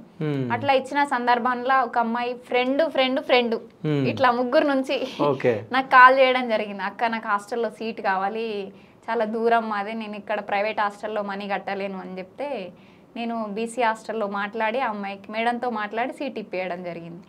1 year వరకు ఆ అమ్మాయి నాకు ఎదురు పడితే నమస్తే అక్క అంటే భయంతో ఏదో అట్లా హాయ్ అంటే హాయ్, బాయ్ అంటే బాయ్ అట్లా వెళ్ళిపోతుండే. నాతో మాట్లాడాలంటే భయపడుతుండే.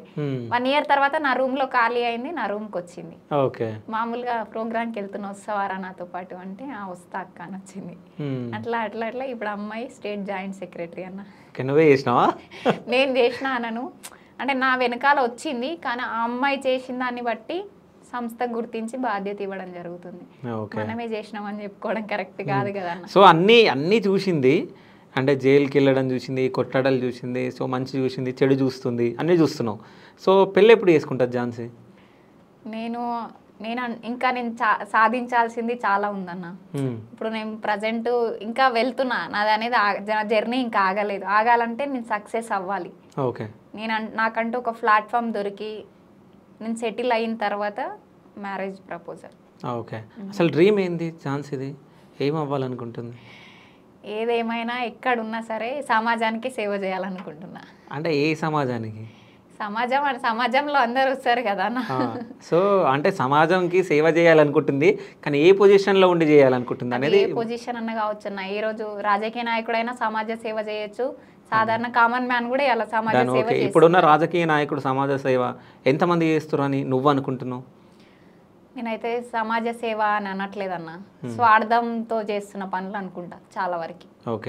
అందరూ అట్లా ఉండరు, కొంతమంది చేస్తుండొచ్చు. తమ కష్టార్జితం నుంచి కూడా సమాజం కోసం పెట్టి కొంతమందికి సహాయం చేస్తున్న నాయకులు ఉన్నారు. ఆ సమాజం సొమ్మే తీసుకొని జేబులు నింపుకొని రాజభోగాలు అనుభవించే నాయకులు కూడా ఉన్నారు. సో ఇప్పుడు హైదరాబాద్లోనే గవర్నమెంట్ హాస్టల్లోనే ఉండి బీసీ హాస్టల్లో ఉంటాను నేను. హైదరాబాద్ వచ్చినప్పటి నుంచి ఇప్పటి వరకు కూడా బీసీ హాస్టల్లోనే ఉంటాను. ఓకే. అంటే ఫుడ్ మీరే చేసుకుంటారా లేకుంటే లేదన్న మెస్లోనే, కిందనే మెస్లోనే? ఓకే. అంటే నేను ఇంకో విషయం ఏం చెప్తా అంటే, ఈ విద్యా సంస్థలలో కానీ ఈ హాస్టల్స్లలో ఏమన్నా ఇట్లాంటి సమస్యలు ఉంటే చెప్పు, అంటే మన దాంట్లో కూడా వేసి వాళ్ళకి ఏదో ఒకటి జరిగేలాగా, అంటే విద్యార్థులకు న్యాయం జరిగేలాగా మనం చేద్దాం. ఓకేనా? సో చెప్పడానికైతే ఏం వెనుక ముందు ఏం ఆలోచించాక ఫోన్ చేసి చెప్పు. ఏం లేదన్నా, కానీ ఇవాళ ఈ హాస్టల్లో ఉంది సమస్య, ఈ హాస్టల్లో లేదనడానికి లేదన్నా. ఎందుకంటే ఇప్పటి వరకు ఓన్ బిల్డింగ్సే లేవు హాస్టల్స్ కి. ఇప్పుడు ప్రజెంట్ మేము ఉంటుంది కూడా రెంటెడ్ బిల్డింగ్. ఇట్లా చూసుకుంటా పోతే రాష్ట్రం మొత్తంలో ఓన్ బిల్డింగ్స్ చాలా తక్కువ, ఎక్కడో ఒక దగ్గర ఉన్నాయి. కానీ హాస్టల్స్ కూడా క్లీన్ ఉంటాయా? క్లీన్ అంటే అన్న కొంతవరకు మనం మెయింటైన్ చేసేదాన్ని బట్టి కూడా ఉంటుంది. అంటే మనమే మన బాధ్యత. క్లీనింగ్ వాళ్ళు చేస్తారు, కానీ నీట్గా ఉంచుకోవాల్సినటువంటి బాధ్యత మనది. అక్కడక్కడ కొంతమంది పిల్లలు అట్లా ఉంచుకోని కారణంగా కూడా క్లీన్గా ఉండవు. కానీ మాక్సిమం అయితే అంత ఎదిగిన పిల్లలు కాబట్టి మాక్సిమం నీట్గా ఉంచుకుంటారు. ఎక్కడన్నా లేకపోతే అది వాళ్ళ మెయింటెనెన్స్ని బట్టి ఉంటుంది. అంటే నువ్వు ఈ విద్యార్థి సంఘంకి వచ్చిన తర్వాత, సో అంటే నువ్వు ఈ సంస్థలో ఉండి సో ఏదైనా నిన్ను ఇన్స్పైర్ చేసినది కానీ నువ్వు ఇన్స్పైర్ అయింది కానీ ఏదన్నా ఉందా? నన్ను అంటే ఇక ఇష్యూ బేస్డ్గా మనం చేసిన ఏదైనా రిజల్ట్ వస్తుంది కదన్న, వచ్చినప్పుడు అనిపిస్తుంది అరే మనం చేయడం వల్ల ఇట్లా వచ్చింది, అందులో నా భాగస్వామ్యం కూడా ఉంది కదా అని. ఓకే, సో నువ్వు ఇన్స్పైర్ చేసింది అది? నేను చేసిన అనేది నేను చెప్పలేను కదా. ఓకే, సరే నిన్ను ఇన్స్పైర్ చేసిన ఏమైనా ఉన్నాయా?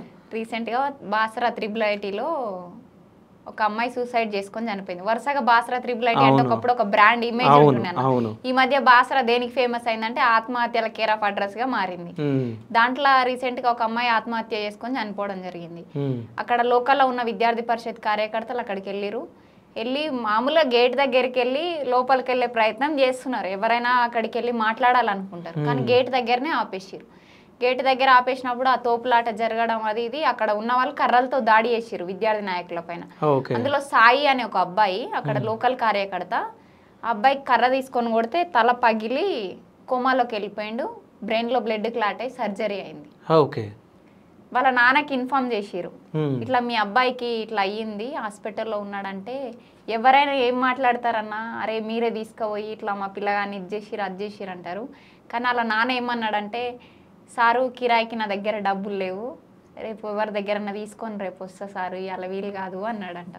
ఎంత బాధ అనిపిస్తుంది అన్న. అంటే ఏ స్థితి నుంచి, ఎట్లాంటి బ్యాక్గ్రౌండ్ ఉన్న ఫ్యామిలీ నుంచి ఒక కార్యకర్త వచ్చి విద్యార్థి పరిషత్లో పనిచేస్తున్నాడు. ఆ ప్రాణాపాయ స్థితిలో ఉన్న కొడుకుని చూడలేని స్థితిలో తండ్రి ఉన్నాడు అంటే ఎంత పేద కుటుంబం అయి ఉంటది. నెక్స్ట్ డే ఆ అబ్బాయి క్యూర్ అయిన నెక్స్ట్ డే నుంచి మళ్ళీ వాళ్ళ నానే పంపిస్తున్నాడు. ఎవరైనా అంత ఇన్సిడెంట్ జరిగిన తర్వాత మళ్ళీ పంపిస్తారా? అబ్బాయి ప్రాణాలు కోల్పోయే స్టేజ్కి పోయి వచ్చిండు మళ్ళీ. అట్లాంటి అబ్బాయిని మళ్ళీ వెళ్ళనిస్తారా? ఈ తిరగడాలు ఇవన్నీ చేయనియరు కదా. అబ్బాయి ఇంకా స్ట్రాంగ్ గా ఈరోజు అగ్రెసివ్ గా పనిచేస్తున్నాడు. అంటే విద్యార్థి పరిషత్ కమిట్మెంట్ అంటే అట్లా ఉంటది కాబట్టి ఆ కార్యకర్త ఈరోజు వచ్చి మళ్ళీ పని చేయగలుగుతున్నాడు. ఓకే, అంటే ఇట్లాంటి జరిగినప్పుడు ఫండ్ వస్తుందా? ఫండింగ్ అట్లాంటిది ఏమి ఉండదన్న. హాస్పిటల్ అంటే ఆర్గనైజేషన్ చూసుకుంది అబ్బాయి మంచి చెడులు క్యూర్ అయ్యే వరకు కూడా ఎల్డర్స్ ఎవరైతే ఉన్నారో వాళ్ళ హెల్ప్ తీసుకొని అబ్బాయికి ట్రీట్మెంట్ అంతా చేయించడం జరిగింది. కానీ ఎంత చేయించినా అన్న అబ్బాయి బ్రతుకుతాడో లేదో కూడా తెలియని పరిస్థితిలో నుంచి బయటపడి మళ్ళీ పని చేస్తున్నంటే ఏబీవీపీ కమిట్మెంట్ ఎట్లాంటిదో మీరు అర్థం చేసుకోవాలి. నిజంగా నన్ను ఇన్స్పైర్ చేసిందన్న ఆ సంఘటన మాత్రం. ఆ తమ్ముడు మళ్ళీ వెంటనే వచ్చి, ఏం తమ్ముడు మరి ఇట్లా అయ్యింది కదా మళ్ళీ వస్తావా అంటే, అట్లాంటివి ఏందక్క నేను బెడ్ దిగడా ఆలస్యం, వెంటనే వచ్చి మీతో కొట్లాడతా అని అన్నాడు. అనిపించింది అరే ఇట్లా కార్యకర్త అంటే ఇది కదా, కమిట్మెంట్ అంటే ఇది కదా, ఏబీవీపీ అనేది ఎంత నేర్పించింది అనిపించింది. ఇప్పుడు యూత్ కూడా చాలా మంది చెడిపోతున్నారు. అంటే స్కూల్స్కి వెళ్తున్నాం, కాలేజ్కి వెళ్తున్నాం, అక్కడికి వెళ్తున్నాం అని చెప్పేసి ఇంట్లో అబద్ధాలు చెప్పడం, సో చూస్తే చెట్లెంబడి పుట్లెంబడి పార్కులెంబడి తిరగడం, ఇవన్నీ మనం చూస్తూ ఉన్నాం. సో యూత్కి నువ్వు ఏం మెసేజ్ ఇస్తావా యాజ్ ఏ యూత్గా? ఈరోజు అన్న తల్లిదండ్రులు వాళ్ళు కడుపు మార్చుకొని కూడా నా బిడ్డకు మంచి భవిష్యత్తు ఇవ్వాలని చెప్పి తల్లులు పుస్తలు తాకట్టు పెట్టి కూడా చదివిస్తున్న తల్లులు ఉన్నారు సమాజంలో. చినిగిన అంగి వేసుకొని కూడా నా కొడుకు మంచి బట్టలు వేసుకోవాలని తెచ్చిచ్చే తండ్రులు ఉన్నారు. అట్లాంటి ఇన్ని అవకాశాలు ఉన్నాయి సమాజంలో, అన్ని అవకాశాలు ఉన్నాయి. ఆడపిల్లలకైనా మగపిల్లలకైనా ఈరోజు అనేక రంగాల్లో మంచి మంచి అవకాశాలు ఉన్నాయి. వాళ్ళు ఇచ్చినటువంటి నీ ఫ్రీడమ్ని మిస్యూజ్ చేసుకుంటూ మనం ఈ టైంలో మన టైంని వేస్ట్ చేసుకుంటే నెక్స్ట్ మనకు ఫెయిల్యూర్గానే మిగిలిపోతాం. కాబట్టి యూత్ ఏంటంటే చదువుతో పాటు ఏదైనా సంస్థలో పనిచేయండి. మాలాంటి జాతీయవాద సంస్థలో పనిచేస్తున్నాం కాబట్టి ఈరోజు ఝాన్సీ అనే అమ్మాయి ఇక్కడ కూర్చొని ఇంటర్వ్యూ ఇవ్వగలిగే స్థాయికి ఎదిగిందంటే ఒక జాతీయవాద భావాలు ఉన్నటువంటి సంస్థలో పనిచేస్తుంది. కాబట్టి ఇలా దమ్ము ధైర్యంతో ఇంత అగ్రెసివ్గా కొట్లాడగలుగుతున్నా, ఇంతమందికి ఇన్స్పిరేషన్గా నేను ఈరోజు ఉన్నా అంటే బికాజ్ ఆఫ్ ఏబీవీపీ. ఇట్లా మీరు కూడా యూత్ కూడా చదువుతున్న తరుణంలో విద్యార్థి పరిషత్ లాంటి సంస్థలో, జాతీయవాద సంస్థలో పనిచేయండి. ABVP nation first self next అని చెప్తుంది. ఈ విధంగా పనిచేసినప్పుడు మీరు మీ వ్యక్తిగతంగా కావచ్చు, సమాజం కోసం కావచ్చు, ఎట్లా నడుచుకోవాలి, ఏ విధంగా మన జీవితాన్ని దేశం కోసం కావచ్చు, సమాజం కోసం కావచ్చు మన సమయం ఇవ్వాలనే ఒక థాట్ వస్తుంది. అప్పుడు మీ జీవితం బాగుంటుంది, సమాజం కూడా బాగుంటుంది. సో ఇట్లనే విద్యార్థుల కోసం పోరాటం చేస్తూ సో నీ జీవితంలో కూడా నువ్వు అంచెలంచెలు ఎదగాలని చెప్పేసి నా మనస్ఫూర్తిగా శివ స్టూడియోస్ త్రూ ఈ శివన్న కోరుకుంటుండో. So thank you so much అమ్మ. థ్యాంక్ యూ అన్న. నమస్తే.